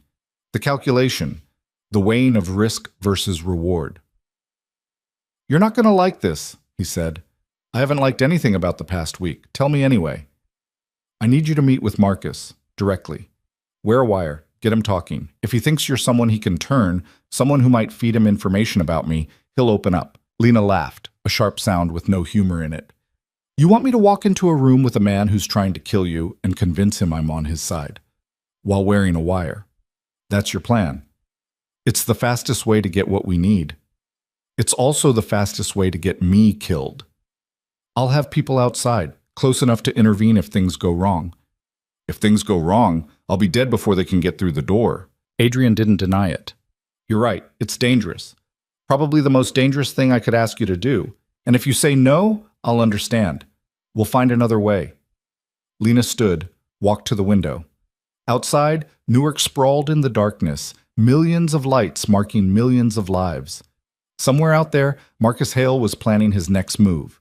Somewhere out there, people who wanted Adrian dead were regrouping. And here she was, a waitress from a diner being asked to walk into the mouth of something that could swallow her whole. If I do this, she said slowly, I need to know you'll actually be able to help if it goes bad. Not just promises. Actual capabilities. Fair. Adrian pulled out his phone, made a call. Vincent, I need a demonstration. He listened for a moment. Yeah, now, the safe apartment on 7th. He hung up. 5 minutes. 4 minutes later, there was a knock on the door. Gray-suited Marcus checked the peephole, let in a man Lena had never seen before. He was medium height, unremarkable features, the kind of person you'd forget 30 seconds after meeting. "This is Vincent," Adrian said. "He handles security. Vincent, show her what we can do." Vincent pulled out a tablet, tapped a few commands. A map appeared showing the building they were in. Red dots marked locations throughout the structure. "This is our current setup," he said. 6 operatives positioned at strategic points. Response time to any location in the building, under 20 seconds. He tapped again. The view zoomed out, showing the surrounding blocks. More red dots. "Expanded perimeter. We can cover a 3-block radius with vehicle support in under 90 seconds. Another tap. A video feed appeared, showing the apartment from multiple angles. Cameras Lena hadn't noticed. Full audio and visual surveillance. If you're wearing a wire, we'll hear and see everything in real time. Any sign of trouble, we move. Lena studied the feeds, the response times, the coverage maps. It was impressive, professional, but it was also a reminder of how deep she'd fallen into this world. A world where people needed security teams and response protocols just to stay alive. How do you even set up a meeting with Marcus? She asked. Won't he be suspicious if I just call him out of nowhere? You don't call him. We let him find you. Adrian pulled up a different screen on his laptop. Marcus has people watching the diner. They know you work there. If you show up for a shift, you told me to stay away from the diner. I did. But circumstances have changed. If you go back, act normal, Marcus will hear about it. He'll see it as an opportunity, a chance to get information from someone close to me. And he'll approach me. Probably not directly. He'll send someone, Diane Foster maybe, or one of the men from his crew. They'll feel you out, see if you're approachable. If you play it right, they'll arrange a meeting. Lena thought about Diane Foster, the woman in scrubs who'd been watching the diner. Thought about the 2 men from booth 9, the ones with the leather jacket and neck tattoo. Thought about Marcus Hale himself, with his expensive suits and his carefully constructed forgeries. What do I say when they approach? The truth. That you're scared. That you don't understand what you've gotten into. That you just wanted to help, but now you're in over your head. Adrian leaned forward. You don't have to pretend to be brave or confident. Scared is believable. Scared is what they'll expect. Because I'm scared. I know. That's what'll sell it. Gray-suited Marcus spoke up. We'll prep you first.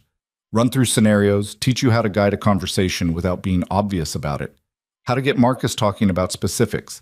How to stay safe if things start to turn. Lena looked at all of them. Adrian with his steady intensity, gray-suited Marcus with his professional calm, Vincent with his security protocols. They were asking her to gamble her life on the hope that Marcus would take the bait, that he'd believe she was just a frightened waitress looking for a way out. The terrible thing was, it wasn't entirely a lie. She was frightened. She was in over her head. And part of her did want a way out. But a larger part, the part that had warned Adrian that first night, that had followed Diane Foster and Marcus Hale, that had taken surveillance photos in a dark parking garage, that part wanted to finish this.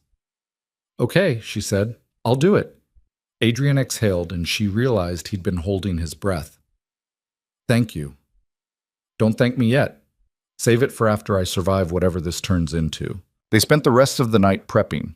Vincent taught her how to wear a wire, a tiny device that clipped inside her collar, nearly invisible unless you knew to look for it. Gray-suited Marcus ran her through conversation techniques, how to ask open questions, how to let silences stretch until the other person filled them, how to mirror body language to build false trust. Adrian coached her on Marcus's personality. He's arrogant, thinks he's the smartest person in any room. Use that. Let him explain things to you. Act impressed by his planning. The more superior he feels, the more he'll talk. By the time dawn broke over Newark, Lena felt simultaneously overprepared and completely unprepared. She knew the technical details, the conversation strategies, the emergency protocols, but she also knew that the moment Marcus or his people approached her, all the preparation in the world might not matter. Get some sleep, Adrian said. You're going in tonight. Sunday night shift, back to your normal schedule. We'll have people in place before you arrive. Lena tried to sleep, but her mind wouldn't shut down. She kept running through scenarios, imagining how the approach might happen. Would it be subtle, a casual conversation that turned pointed? Or direct, someone pulling her aside with an offer she couldn't refuse? At 3 p.m., she got up, showered, put on her diner uniform. The normalcy of it felt surreal. She was about to walk back into Mel's diner, back into her old life, except nothing about it would be the same. Vincent arrived at 6 to wire her up. The device was smaller than she'd expected, no bigger than a button. He showed her how to activate it with a specific gesture, touching her collarbone twice, and how to signal distress, tugging her earlobe. "Don't use the distress signal unless you absolutely have to," he said. "The moment you do, we come in, fast and loud. That'll blow your cover and probably end any chance of getting Marcus to talk. So basically, only use it if I'm about to die." "Basically, yeah." "Great. Fantastic. Totally reassuring." Gray-suited Marcus drove her to the diner parked 2 blocks away. "We'll be close. Remember, scared is good. Confused is good. Don't try to be clever. Just be human." Lena got out of the car, straightened her uniform, and walked toward Mel's. The familiar neon sign flickered in the dusk. Through the window, she could see Ray behind the counter, Jenny taking an order from table 3. Everything exactly as it had been a week ago. Except she wasn't the same person who'd worked here a week ago.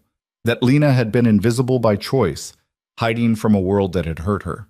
This Lena was walking deliberately into danger, wearing a wire, betting her life that a man who'd committed forgery and conspiracy and attempted murder would be stupid enough to confess to a frightened waitress. She pushed open the door. The familiar chime sounded. Ray looked up, his perpetual scowl deepening. "Where the hell have you been? I've been calling for 3 days. "I was sick, food poisoning." "You look fine now. Get to work. Your section's a disaster." Lena tied on her apron, grabbed the coffee pot, fell into the familiar rhythm. Refill, smile, take orders, clear plates.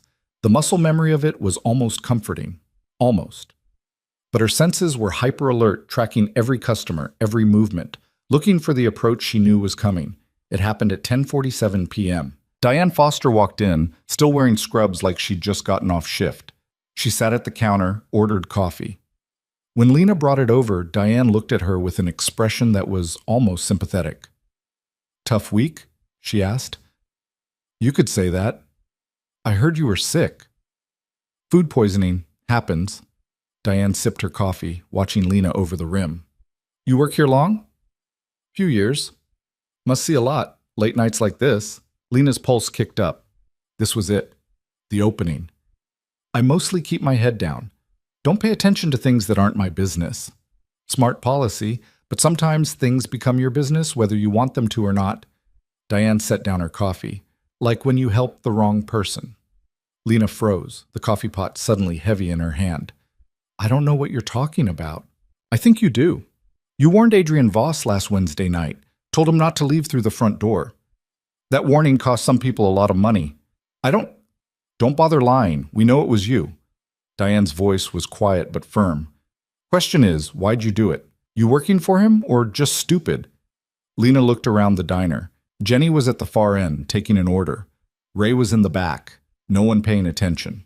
She touched her collarbone twice, activating the wire. "I'm not working for anyone," she said, keeping her voice low. "I just saw something that looked wrong and I said something. That's it." "And now? Now I'm scared. People have been following me, watching my apartment. I don't know what I got myself into, but I want out." Diane studied her for a long moment. "You want out?" "Yes." "Then maybe we can help each other." Diane pulled out her phone, typed something, showed Lena the screen. "An address. Tomorrow night, 8 p.m. Come alone. Someone wants to talk to you." "Who?" "Someone who can make your problems disappear. If you're smart enough to listen." Diane stood, left a 10 on the counter. "Don't be late, and don't tell Adrian Voss. If he knows about this meeting, the deal's off, and your problems get a lot worse." She walked out before Lena could respond. Lena stood there, the coffee pot still in her hand, trying to calm her racing heart. She'd done it, made contact, set up the meeting. Now came the hard part, staying alive long enough to use it. The rest of Lena's shift passed in a blur of forced normalcy. She poured coffee, cleared tables, smiled at customers, all while her mind raced through what had just happened. Diane Foster had made contact. The meeting was set. Tomorrow night, 8 p.m., some address she'd barely had time to memorize before Diane's phone screen went dark. When her shift ended at 2 a.m., she found gray-suited Marcus waiting in the parking lot. He didn't say anything, just gestured for her to get in the car. They drove in silence for 3 blocks before he finally spoke. We got everything. Audio was crystal clear. And? And Adrian's analyzing it now. The address Diane gave you, it's a legitimate office building, 4th floor, suite used by one of Marcus Hale's shell corporations. Public enough to seem safe, private enough for a serious conversation. Or an execution. Gray-suited Marcus glanced at her. You don't have to go through with this. We got Diane on recording, making contact, setting up a meeting. That's something. It's not enough, though, is it? You need Marcus himself, on tape, admitting to the forgeries. Preferably, yes. Lena leaned her head against the cold window. Then I'm going. Because if we don't finish this now, Marcus will just regroup, find another way, and next time, I won't see it coming. They drove back to the safe apartment. Adrian was there with Vincent and the silver-haired man from before. Someone had called him David, though Lena suspected that wasn't his real name. They had the recording playing on a laptop, Diane's voice tinny through the speakers. Someone who can make your problems disappear, if you're smart enough to listen. Adrian paused the playback. She's positioning this as an opportunity for you, not a threat, at least not overtly. That's actually good. How is that good? Because it means Marcus wants to turn you, not kill you. Dead, you're just a loose end. Turned, you're an asset. Someone feeding him information about my movements, my plans. Adrian looked at her. He's going to offer you money, protection, maybe even a way out of Newark entirely. He's going to make it sound easy. And I'm supposed to act like I'm considering it. More than considering, you need to act like you want to take it, like you're tired of being caught in the middle, tired of being scared. That's when he'll get comfortable. That's when he'll start talking. Lena walked to the kitchen, poured herself water she didn't want. Her hands were steadier than she expected. What if he asks me things I don't know? About your operations, your plans, things a real insider would know? You tell him the truth, that you're not an insider. You're just someone who warned me one time and got pulled into something you don't understand. That's believable because it's true. Adrian followed her into the kitchen. Marcus will test you, try to catch you in inconsistencies. Don't try to outsmart him. Just be honest about what you know and what you don't. Honest with a man who's planning to kill you. Selectively honest. There's an art to it. David spoke up from the living room. We'll prep you tomorrow. Run scenarios, practice deflecting questions without seeming evasive. Marcus is good at reading people, but he's also arrogant. He'll want to believe he can manipulate you because it serves his purposes.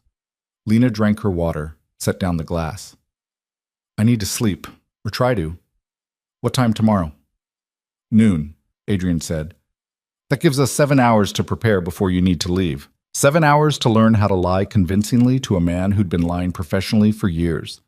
7 hours to prepare for a meeting that could end with her dead in some office suite, while Marcus's people made it look like a random crime. She went to the bedroom, lay down fully clothed, and stared at the ceiling. Sleep seemed unlikely. But exhaustion was a powerful thing, and sometime around 4 a.m. she drifted off into something that wasn't quite rest but wasn't quite wakefulness either. She woke to Adrian shaking her shoulder gently. It's 11. You should eat something before we start. The apartment smelled like coffee and toast. Vincent had apparently made a breakfast run. Bagels, cream cheese, fruit that actually looked fresh. Lena forced herself to eat, though her stomach was tight with anxiety. By noon, they'd converted the living room into a makeshift training center. David sat in a chair, playing the role of Marcus Hale. Adrian fed him questions and scenarios. Vincent monitored from the side, occasionally pointing out tells in Lena's body language. Again, David said for the 3rd time. Why did you warn Adrian that night? I already told you. I saw the men outside, saw the pattern. I just reacted. But why? What's Adrian Voss to you? Nothing. He's just a customer. A customer you risked your life for. Lena took a breath, remembering Adrian's advice. Be honest. I don't know. Maybe I'm tired of watching bad things happen and doing nothing. Maybe I just wanted to feel like I mattered for once. David's expression shifted slightly. Satisfaction. Good. That's real. That's what he'll believe. He leaned forward, channeling Marcus Hale's intensity. So if you wanted to matter, why are you here? Why not stay loyal to the man you saved? Because mattering doesn't pay my rent. Because Adrian pulled me into something dangerous and I don't see a way out. Because I'm scared. And I don't want to die for someone else's war. Better, Adrian said from the side, but softer on the last part. You're not angry at me, you're just overwhelmed. They ran through it again and again. Different questions, different angles. What did Adrian tell you about his business? What do you know about his associates? Has he mentioned Marcus Hale? By 6 p.m., Lena's head was pounding and her throat was dry from talking. But she'd found a rhythm to it, a version of herself that was frightened and confused, but not quite broken. Someone Marcus might believe he could use. You're ready, David said finally. Remember, the goal isn't to convince him you're an ally. It's to convince him you're gettable. That with the right pressure, the right incentives, you'll give him what he wants. Vincent fitted her with a new wire. This one even smaller, embedded in a button on her shirt. Audio only this time. Video would be too risky if they search you, but the quality is good. We'll hear everything. And if they do search me, find the wire, then you signal distress immediately. Tug your earlobe twice. We'll be inside in under 30 seconds. 30 seconds is a long time when someone's pointing a gun at you. It is, Vincent agreed, but it's the best we can do without compromising the operation. At 7:30, gray-suited Marcus drove her to within 2 blocks of the address Diane had given her. The building was a standard office complex, the kind that housed insurance agencies and small consulting firms. Nothing overtly threatening about it. 4th floor, suite 412, gray-suited Marcus said. We'll have people in the lobby and on the 3rd floor. Stairwells are covered. You'll be safe. You keep saying that, but I'm the one walking in there. I know. He handed her a phone, not the encrypted one, just a regular cell. If you need to call out for any reason, this will work. And Lena, trust your instincts. If something feels wrong, get out. The recording isn't worth your life. She pocketed the phone and got out of the car. The evening air was cold, carrying the smell of rain that hadn't fallen yet. She walked to the building, pushed through the glass doors into a lobby that was trying hard to look upscale and not quite succeeding.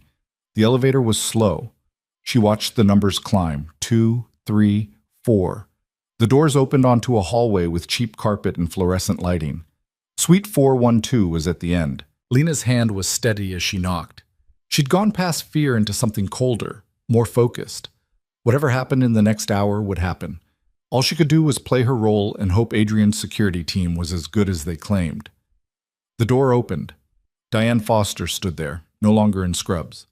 She wore business casual now, slacks and a blouse that made her look like any other office worker. You came. You said 8. It's 8. Come in. The suite was bland, a reception area with a desk nobody used, a conference room visible through a glass partition. Marcus Hale sat at the conference table, alone. He stood when Lena entered, extending his hand like they were meeting for a perfectly normal business discussion. Lena, thank you for coming. I'm Marcus. She shook his hand. His grip was firm, but not aggressive. Up close, she could see he was older than she'd thought. Late 50s, maybe, with gray threading through dark hair and lines around his eyes that suggested either worry or calculation. Diane said you wanted to talk. I do. Please, sit. He gestured to a chair across from him. Diane remained standing by the door, her posture casual, but her position blocking the exit. Lena sat, folding her hands in her lap. The wire felt like it was burning against her skin, impossible to ignore. But Marcus's attention was on her face, reading her expression. I'll be direct, he said. You're in a difficult position. You helped Adrian Voss, which put you on his radar. But it also put you on mine. And now you're caught between 2 sides of something you don't fully understand. That's one way to put it. How would you put it? Lena met his eyes. I'd say I saw something wrong and tried to help, and now I'm terrified because people keep following me and I don't know what they want. What they want, Marcus said slowly, is to understand whose side you're on. I'm not on anyone's side. I'm a waitress. I pour coffee and clear plates. That's it. That was it. But you made a choice Wednesday night. You warned Adrian. That choice has consequences. I'm starting to understand that. Marcus leaned back in his chair, studying her. Adrian is a dangerous man, Lena. I know he probably seems controlled, professional. But he's built his empire on violence and intimidation. People who cross him disappear. People who help him become targets. Are you trying to scare me? I'm trying to give you context. Adrian doesn't have friends. He has assets and liabilities. Right now, you're an asset because you warned him. But the moment you stop being useful, you become a liability. Lena let that sit in the air between them. It wasn't entirely wrong. She had wondered late at night in the safe apartment whether Adrian saw her as a person or just a tool. Whether his gratitude was genuine or calculated. "So what are you offering?" she asked. "You didn't bring me here just to warn me about Adrian." "No, I didn't." Marcus pulled a folder from his briefcase, slid it across the table. "I'm offering you a way out, a fresh start. There's a job in Philadelphia, administrative work for a company I have connections with. Good salary, benefits, nothing illegal. You'd leave Newark, leave this whole situation behind." Lena opened the folder. Inside was a job description, a salary figure that was 3 times what she made at the diner, a letter of recommendation signed by someone she'd never heard of. It looked legitimate, professional. "Why would you do this for me?" "Because I need to know what Adrian is planning, and you're positioned to find out." There it was.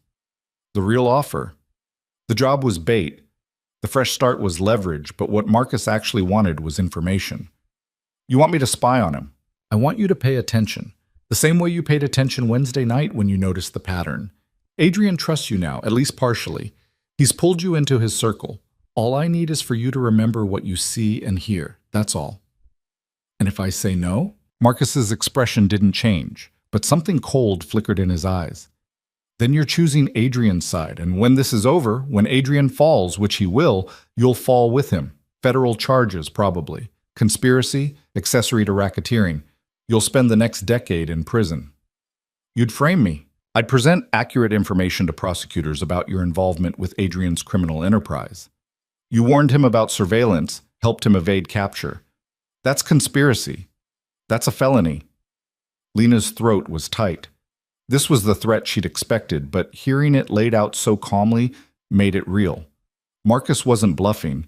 He had the connections, the documentation, the willingness to destroy her if she didn't cooperate. She thought about Adrian's advice. Be scared, be overwhelmed. Don't try to be clever. "I don't want to go to prison," she said quietly. "Then help me." "It's simple, Lena. You keep working at the diner. You watch Adrian when he comes in. You remember who he meets with, what he talks about. Once a week, you meet with Diane and share what you've learned. In exchange, you get the job in Philadelphia, a clean exit, and immunity from prosecution." "How do I know you'll actually follow through? How do I know this isn't just a way to use me and then get rid of me anyway?" "You don't. But consider your alternatives. Stay loyal to Adrian and hope he protects you when everything collapses. Or take my offer and at least have a chance at a normal life." Marcus closed the folder. "I'm not a monster, Lena. I'm a businessman cleaning up a complicated situation. You're collateral damage that I'm trying to minimize. Most people in my position wouldn't bother offering you an out." He sounded sincere. That was the terrifying part. Marcus genuinely believed he was being reasonable, offering her a fair deal. And maybe in his world, he was. Lena looked down at the folder, at the promise of escape it represented. She thought about the safe apartment, about Adrian's encrypted phones and security protocols, about the life she'd stumbled into that felt both thrilling and suffocating. "I need time to think about it. You have 24 hours. After that, the offer expires and I handle this differently." Marcus stood, signaling the meeting was over. "Diane will be in touch tomorrow night. Have an answer ready." Lena stood, her legs unsteady. She'd done it. Gotten Marcus talking, gotten his offer on record. But she'd also just been threatened with federal prosecution and given a day to choose between 2 men who both saw her as a means to an end. Diane walked her to the elevator. "For what it's worth," she said as the doors opened, "I think you should take the deal. Marcus keeps his word. And Philadelphia's nice. Better than Newark, anyway." The elevator ride down felt longer than the ride up.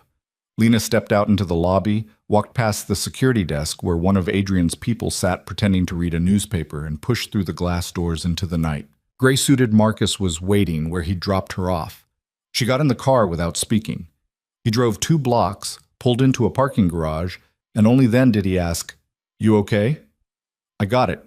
Everything. His offer, his threats, all of it. Good work." "He's going to come after me if I don't cooperate.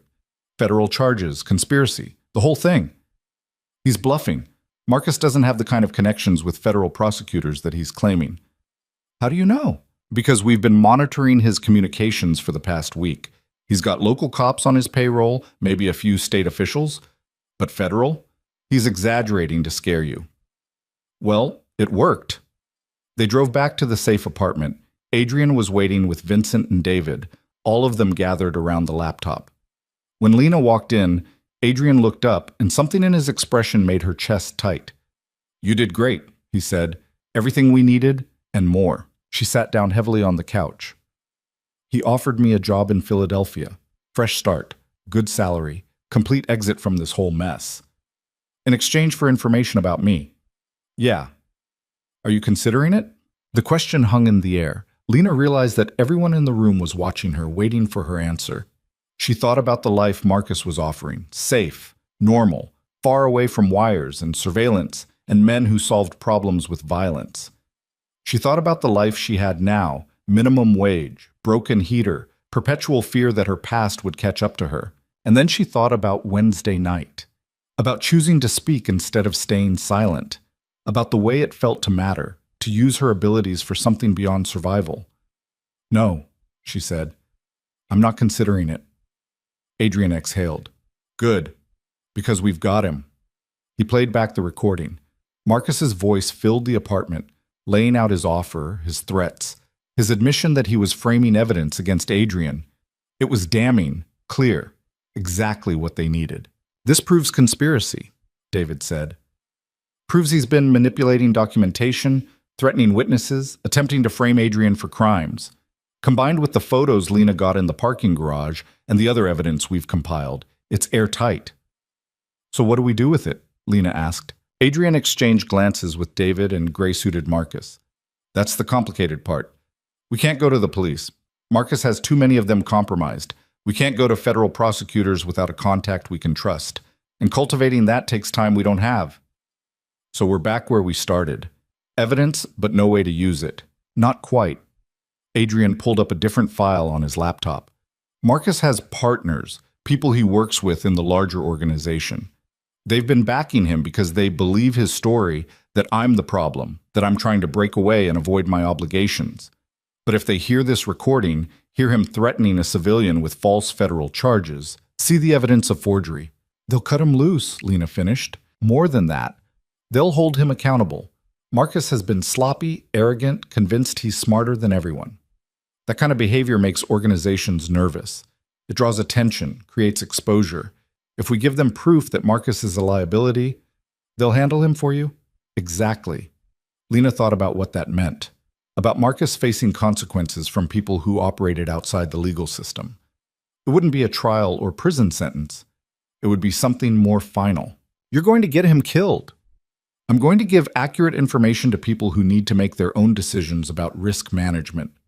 Adrian's voice was careful. "What they do with that information is their choice." "That's a nice way of saying you're setting him up for execution." "Marcus tried to kill me, forged documents to steal my assets, threatened you with false charges.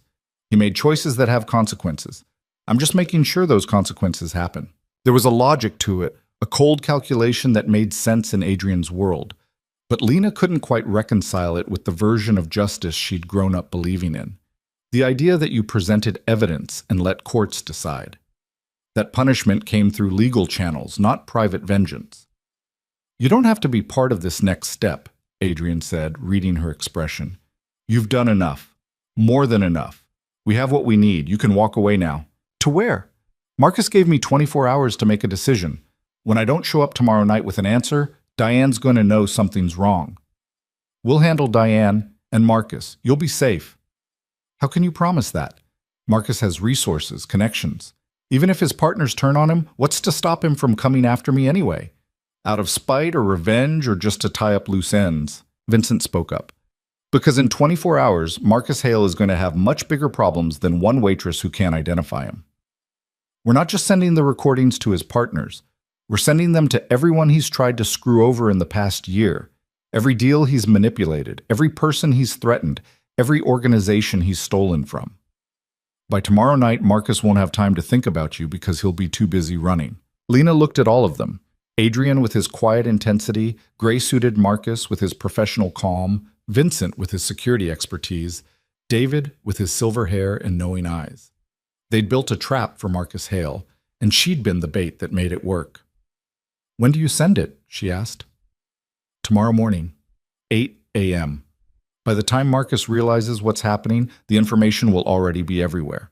No taking it back, no spin control, no way to explain it away." "And me? What do I do?" "You go back to work," Adrian said. "Tomorrow night, regular shift. Act normal. If Diane or anyone else approaches you, tell them you need more time to decide. By the time they realize you're not cooperating, it won't matter. Because Marcus will be dead. Because Marcus will be neutralized. However his partners choose to handle that is their decision." Lena stood, walked to the window. Below, Newark spread out in familiar patterns. Streets she knew, neighborhoods she'd navigated, a city that had been her hiding place for 3 years. She'd come here to disappear, to be nobody, to survive one day at a time without drawing attention.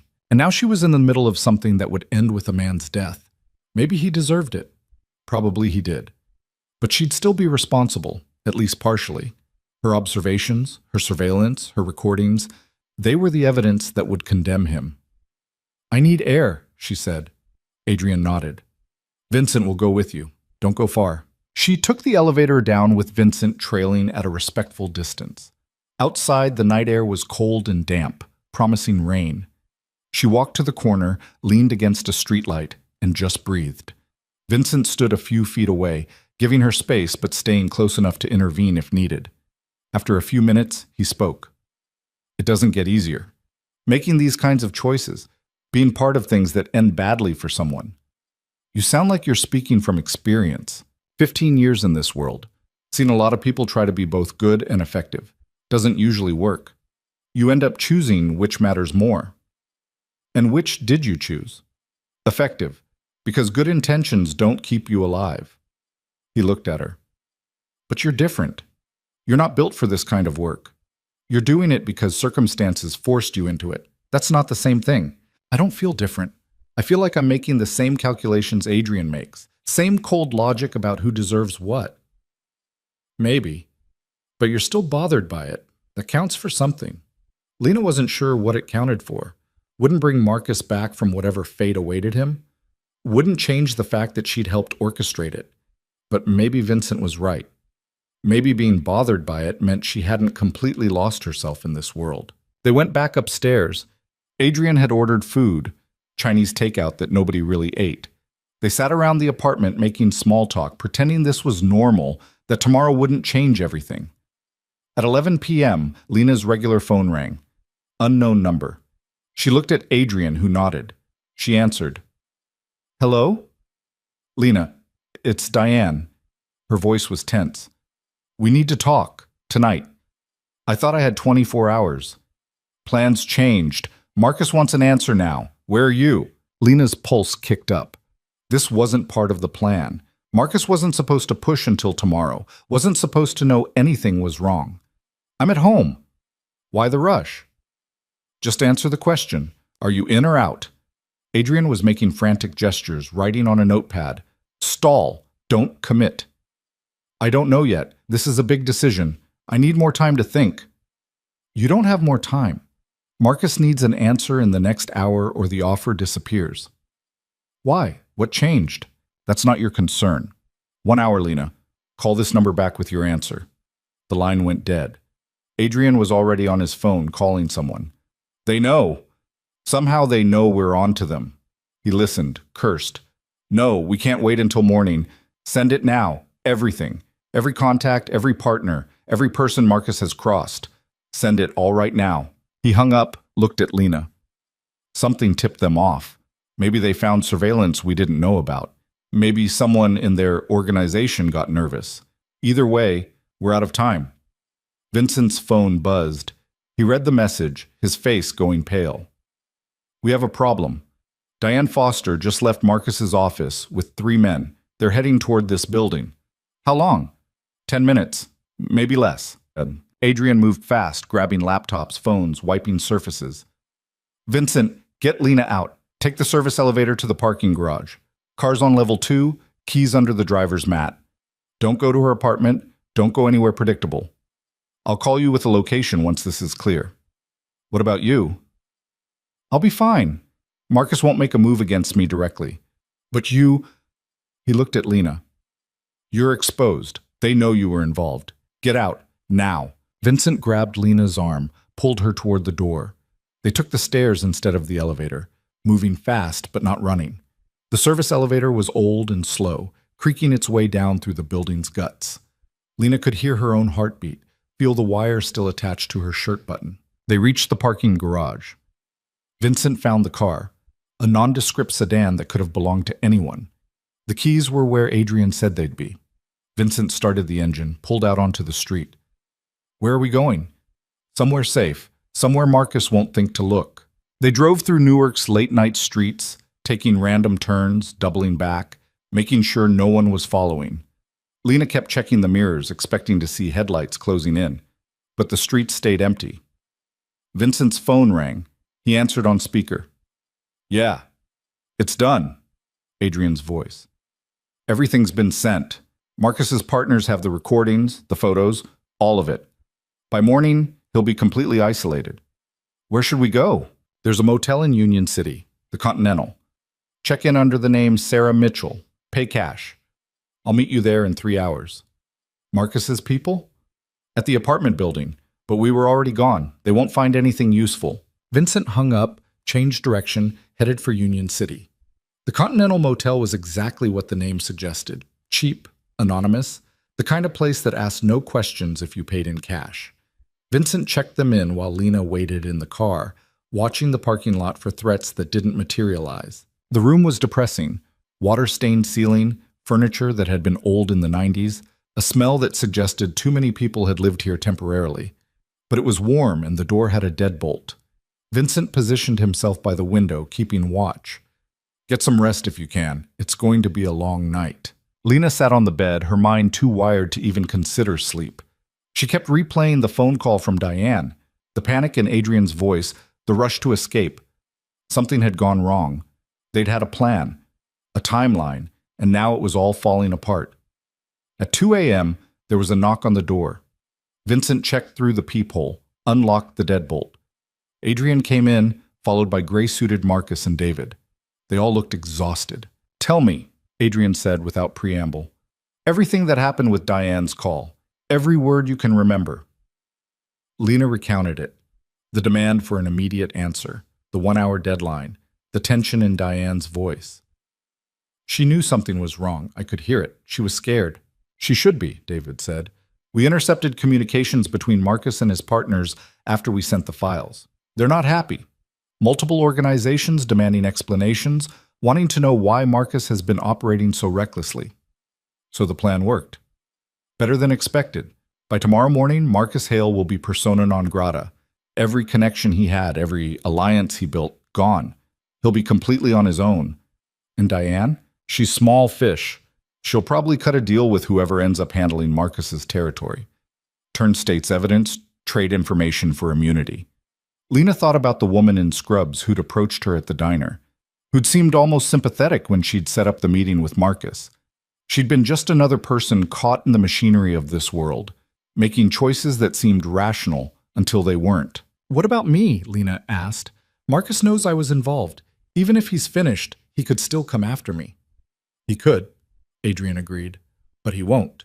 Because in about 6 hours, Marcus Hale is going to be arrested by federal agents on charges of wire fraud, racketeering, and conspiracy. We made sure the right people got the evidence. People who can actually do something with it. I thought you said you couldn't go to federal prosecutors. I said we couldn't go to just any federal prosecutor.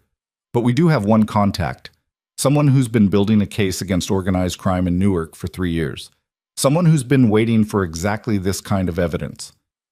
Adrian pulled out his phone, showed her a message. Package received. Moving forward. Marcus will be in custody by noon. He'll have much bigger problems than revenge. Lena let that sink in. Marcus arrested. Evidence provided by the same people he'd been trying to destroy. There was a symmetry to it, a kind of justice that didn't quite fit the legal definition, but felt right anyway. And after that? After Marcus is in custody and his organization collapses? After that, you decide what you want. Keep working at the diner if you want, or take the job in Philadelphia. We can make that happen legitimately, no strings attached, or something else entirely. You've earned the right to choose. The room was quiet except for the hum of the heating unit that didn't quite work. Lena looked at these men, Adrian, who'd trusted her with his life, gray-suited Marcus, who'd coordinated security, Vincent, who'd pulled her out of danger, David, who'd trained her to lie convincingly. They'd used her, yes, but they'd also protected her, valued her observations, treated her like someone whose contributions mattered. I need time to think about it, she said finally. Take all the time you need. Adrian stood. For now, stay here. Stay safe. In a few days, when everything settles, we'll talk about next steps. They left, all except Vincent, who'd been assigned to keep watch. Lena lay down on the bed, still fully clothed, and closed her eyes. Outside, Newark was waking up to a morning that would change everything. Marcus Hale's empire crumbling, federal agents preparing arrest warrants, networks reorganizing around the sudden vacuum of power, and somewhere in all of it, a waitress who'd chosen to speak instead of staying silent. She didn't know what tomorrow would bring. Didn't know if she'd go back to the diner or take the Philadelphia job or find some third option she hadn't considered. But for the first time in years, the uncertainty didn't feel like drowning. It felt like possibility. Lena woke to the sound of Vincent's phone buzzing insistently. The motel room was gray with morning light filtering through thin curtains. She'd fallen asleep sometime after 4, a fitful rest filled with fractured dreams of parking garages and wire recordings and Marcus Hale's cold eyes. Vincent answered the call, listened, his expression unreadable. Understood. We'll stay put. He hung up, looked at Lena. It's done. Federal agents picked up Marcus at his house 20 minutes ago. No resistance, no drama. He's in custody. Lena sat up, her body aching from the cheap mattress and accumulated tension. Just like that? Just like that. They had everything. The recordings, the forged documents, witness statements from people Marcus screwed over. He knew fighting would just make it worse. What about Diane? The others? Diane's already cooperating, cut a deal within an hour of Marcus's arrest. The 2 men from Booth 9 turned themselves in this morning. Everyone's racing to be the first to talk, to get the best deal. Vincent moved to the window, peered through the curtain. It's over, Lena. You're safe. The word should have brought relief. Instead, Lena felt oddly hollow. She'd spent the past week living on adrenaline and fear, every moment charged with the possibility of violence. Now that it was finished, she didn't know what to do with the sudden absence of danger. Can I go home? Give it a few more hours. Let everything settle. Adrian wants to meet with you this afternoon. After that, you can go wherever you want. Lena showered in the motel's cramped bathroom, the water pressure weak but hot enough to ease some of the tension from her shoulders. She stared at herself in the foggy mirror. Same face she'd seen every day for years, but something had changed behind the eyes. She looked harder, more alert, like someone who'd seen too much to ever go back to comfortable ignorance. Adrian called at noon. There's a diner on Route 1 just outside Union City. Frank's place. Meet me there at 2. Come alone. Vincent's done his job. You don't need a babysitter anymore. The diner was generic. Could have been Mel's. Could have been any of 1,000 places that served coffee and eggs to people passing through.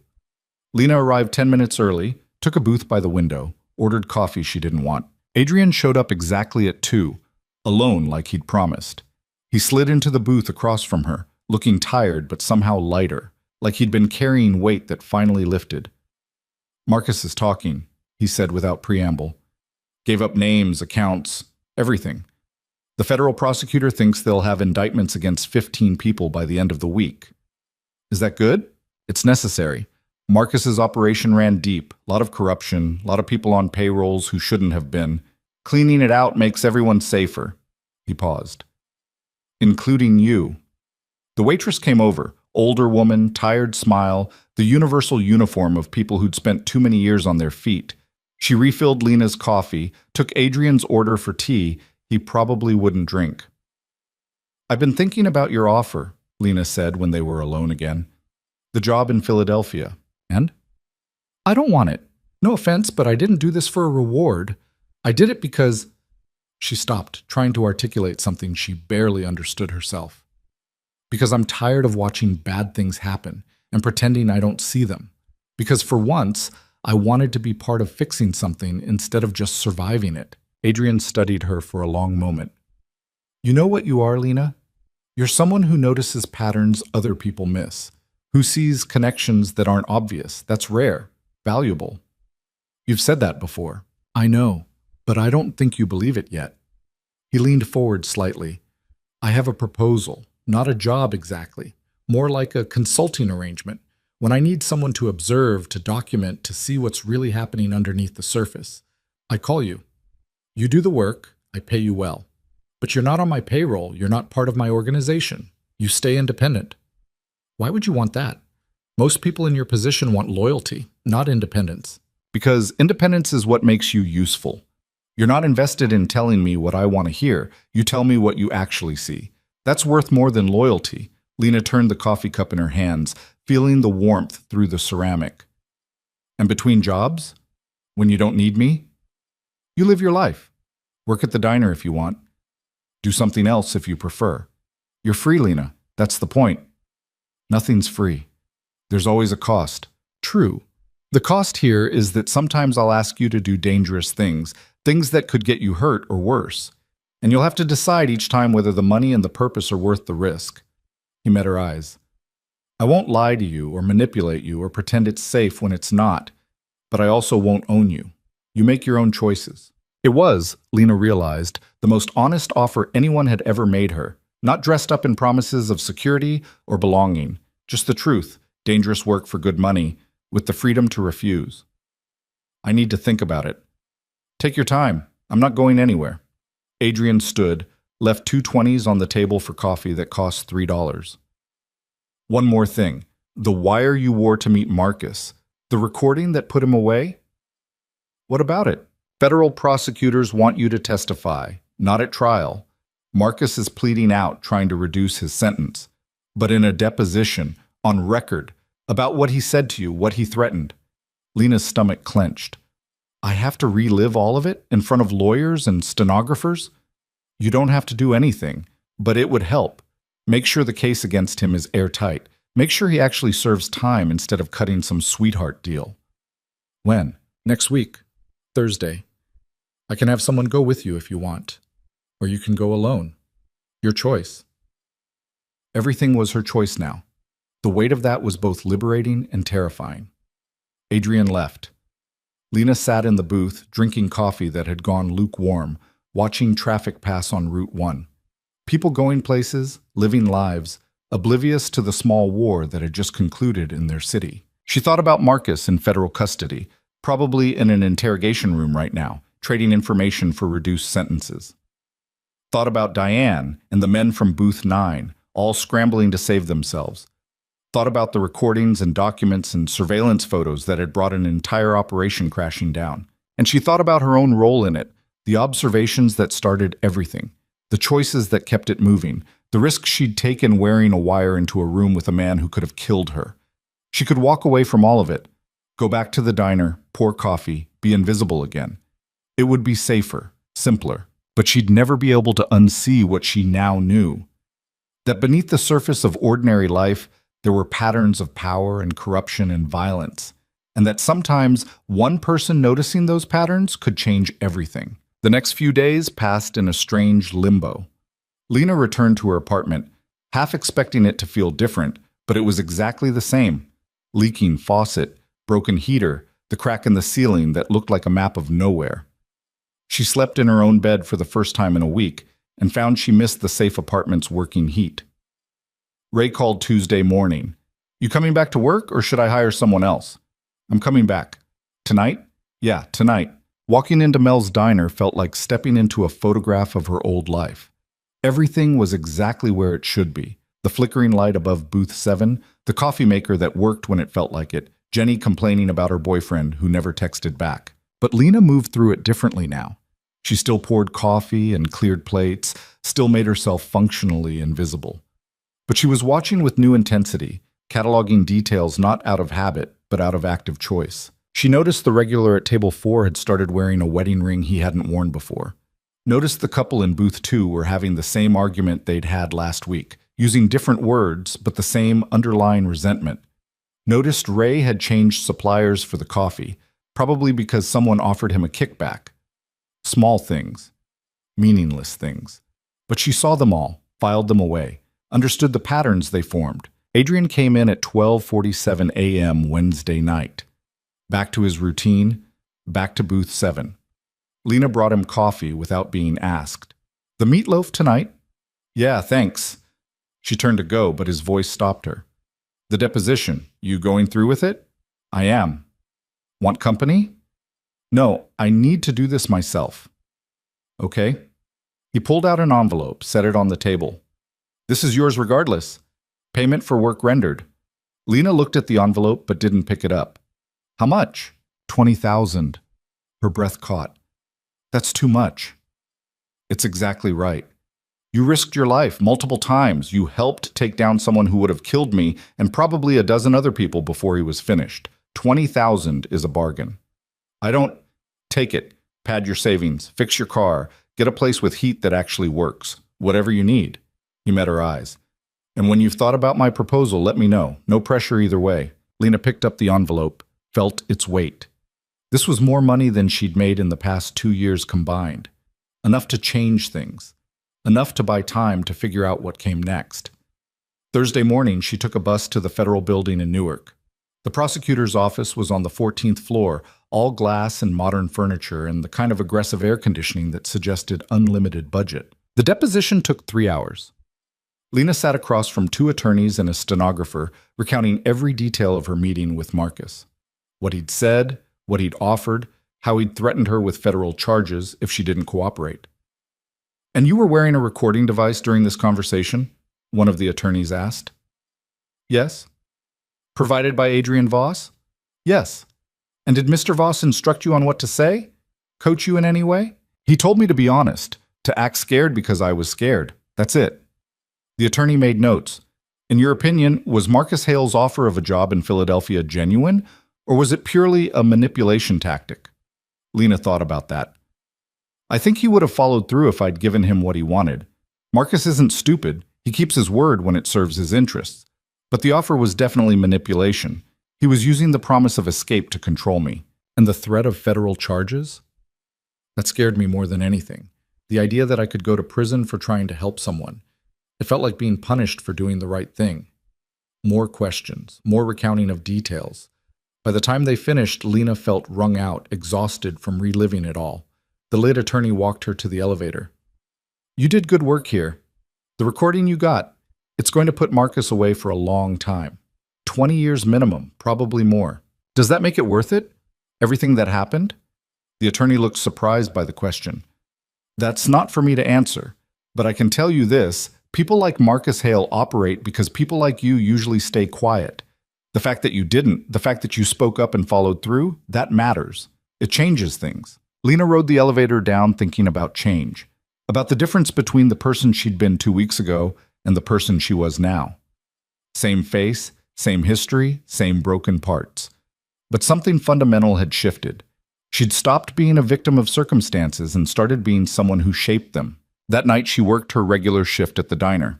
Around 10 p.m., a woman came in, mid-20s, nervous energy, eyes that kept darting to the door like she was expecting someone to follow her. She sat at the counter, ordered coffee with hands that shook slightly. Lena recognized the signs. She'd worn that same expression once back in Phoenix when she was planning her escape, fear and determination fighting for dominance. "You okay?" Lena asked as she poured the coffee. The woman startled. "Yeah, fine. Just a long day." "Sure." Lena set down the pot. "But if you need anything, phone call, directions, whatever, you just ask." Something flickered in the woman's eyes, understanding. "Thanks. I'll remember that." She stayed for an hour, nursing 2 cups of coffee and checking her phone obsessively. Then a car pulled up outside, newer sedan, woman driving, and the nervous woman visibly relaxed. She left cash on the counter, more than the coffee cost, and walked out to the waiting car. Lena watched them drive away, wondering what story had just passed through the diner. Probably nothing as dramatic as what she'd just lived through, but everyone had their own wars, their own moments of choosing between staying silent and speaking up. 2 weeks later, Lena got a text from an unknown number. "Woman in the park near your apartment, acting strange. Might be nothing. Thought you should know. V. Vincent. keeping watch even though the immediate threat was over. Lena walked to the park, small strip of grass with a broken fountain and benches that had seen better decades. She spotted the woman immediately, early 40s, business clothes, sitting on a bench and crying quietly while pretending to read a book. Lena sat down on the other end of the bench, pulled out her phone like she was checking messages. Gave the woman space but made herself available. After 5 minutes, the woman spoke. Do you ever feel like you know something's wrong but you can't prove it? Lena lowered her phone. Yeah, I know that feeling. My husband, She stopped, shook her head. Never mind. I shouldn't be talking to strangers about this. Sometimes strangers are easier. We don't have agendas. The woman was quiet for a moment. He's been transferring money, large amounts, to accounts I've never heard of. When I ask about it, he says it's business, but the amounts don't make sense, and he's been angry lately, paranoid. Lena thought about Marcus Hale and his forged documents, about patterns of financial manipulation that started small and escalated. Have you documented any of it? Screenshots, photos, anything concrete? No. Should I? If you think something's wrong, evidence helps. Not to accuse anyone, just to protect yourself.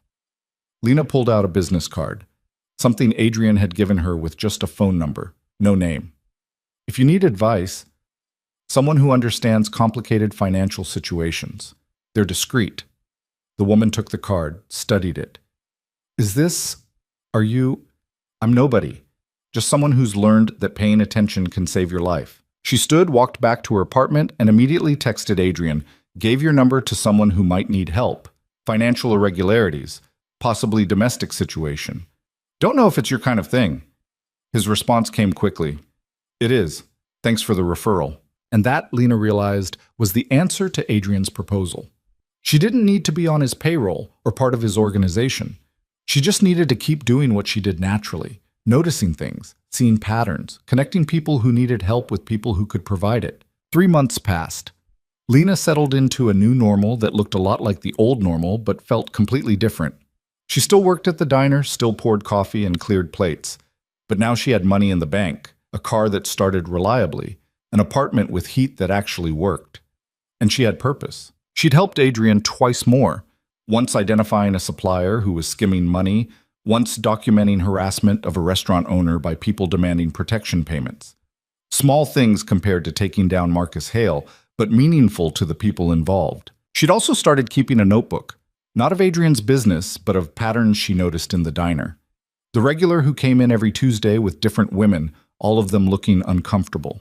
The group of kids who met at midnight, their conversations coded in ways that suggested drugs or something worse.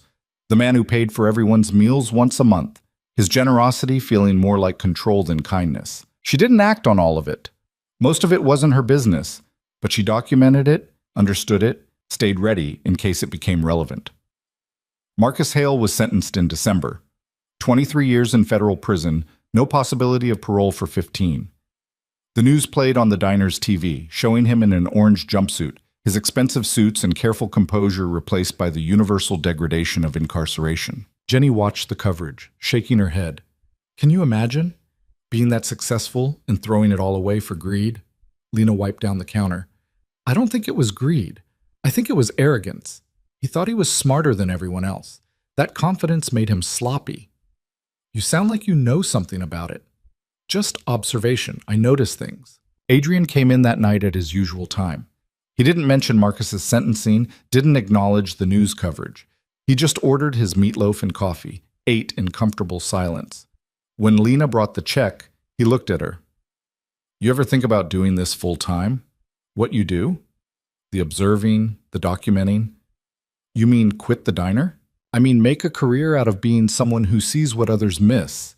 There's demand for it. People who need problems identified before they become crises. Like a private investigator? Like a consultant. Someone who watches, analyzes, reports. No license required, no official capacity, just skills and discretion.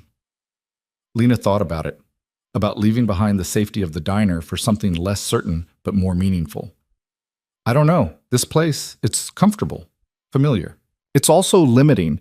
You're better than refilling coffee cups, Lena. You know it. I know it. Question is whether you're ready to admit it.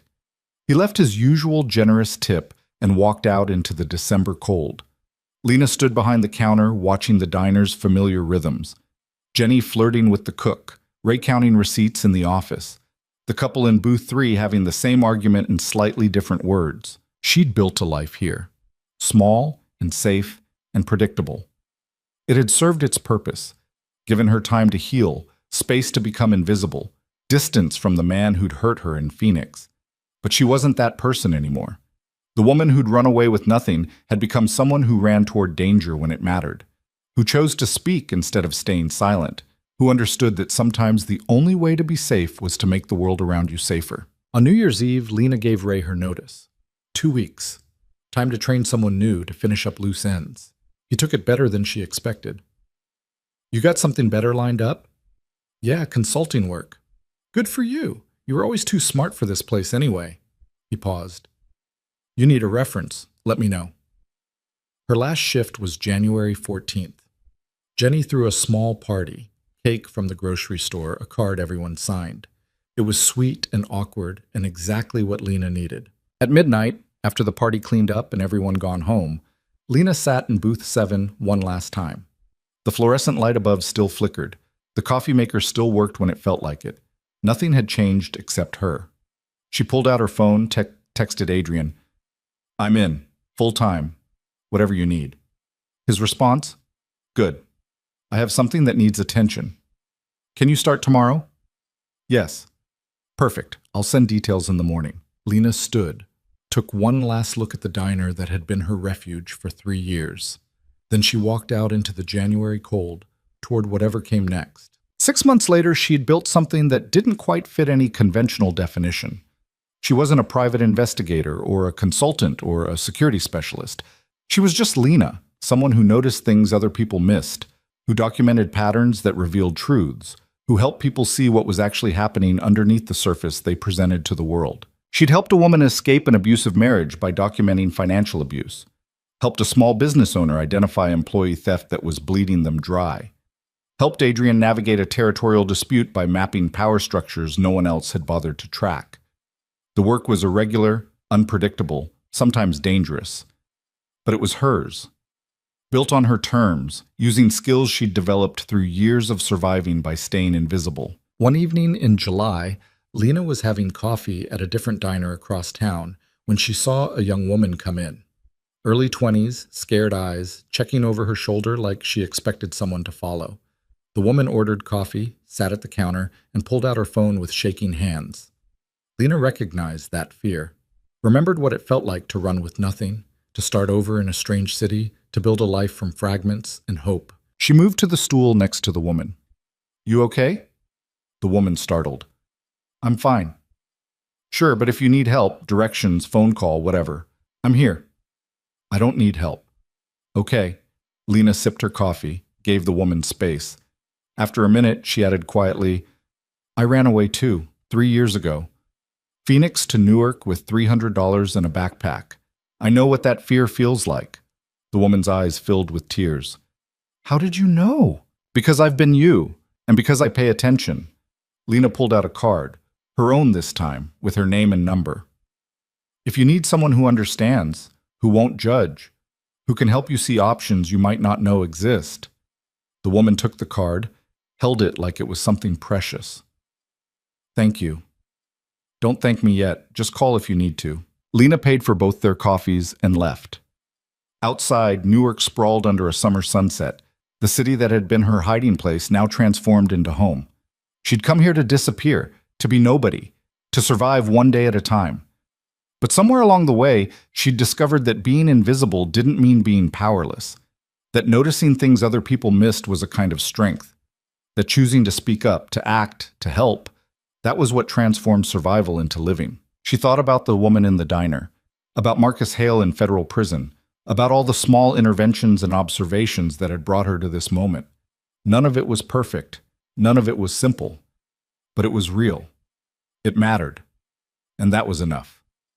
Lena walked to her car, newer now, reliable, the kind that started on the first try. She drove through familiar streets toward her apartment, where the heat worked and the faucet didn't leak, and the windows actually kept out the cold. Her phone buzzed. Adrian. Something came up. Need your eyes on a situation. Interested? Lena smiled, typing back. Send details. I'm in. Because she'd learned the most important lesson anyone could learn, that the opposite of invisibility wasn't fame or recognition or power. It was presence, showing up, seeing clearly, acting when it mattered. She'd spent years trying to disappear, to be so forgettable that danger would pass her by. But true safety didn't come from hiding. It came from being someone who saw threats before they materialized, who noticed patterns that revealed truth, who chose courage over comfort when the moment demanded it. Lena Hayes would never be completely fearless. The scars from her past still ached sometimes, and the memory of those weeks with Marcus Hale still invaded her dreams occasionally. But she'd transformed fear from a paralyzing force into useful information, something that sharpened her senses instead of shutting them down. She parked in front of her building, grabbed her bag, walked up stairs that no longer felt like a climb toward temporary shelter, but like coming home.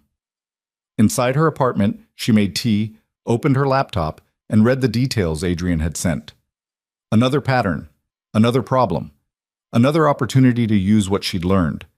And as Newark settled into night around her, Lena began doing what she did best, watching, noticing, documenting the details that would eventually reveal the whole truth. Because that's who she was now. Not invisible, not a victim, not someone who let life happen to her while she poured coffee and counted floor tiles. She was someone who saw, someone who understood, someone who acted. And in a world full of hidden threats and unspoken dangers, that made her exactly what she'd always wanted to be. Powerful.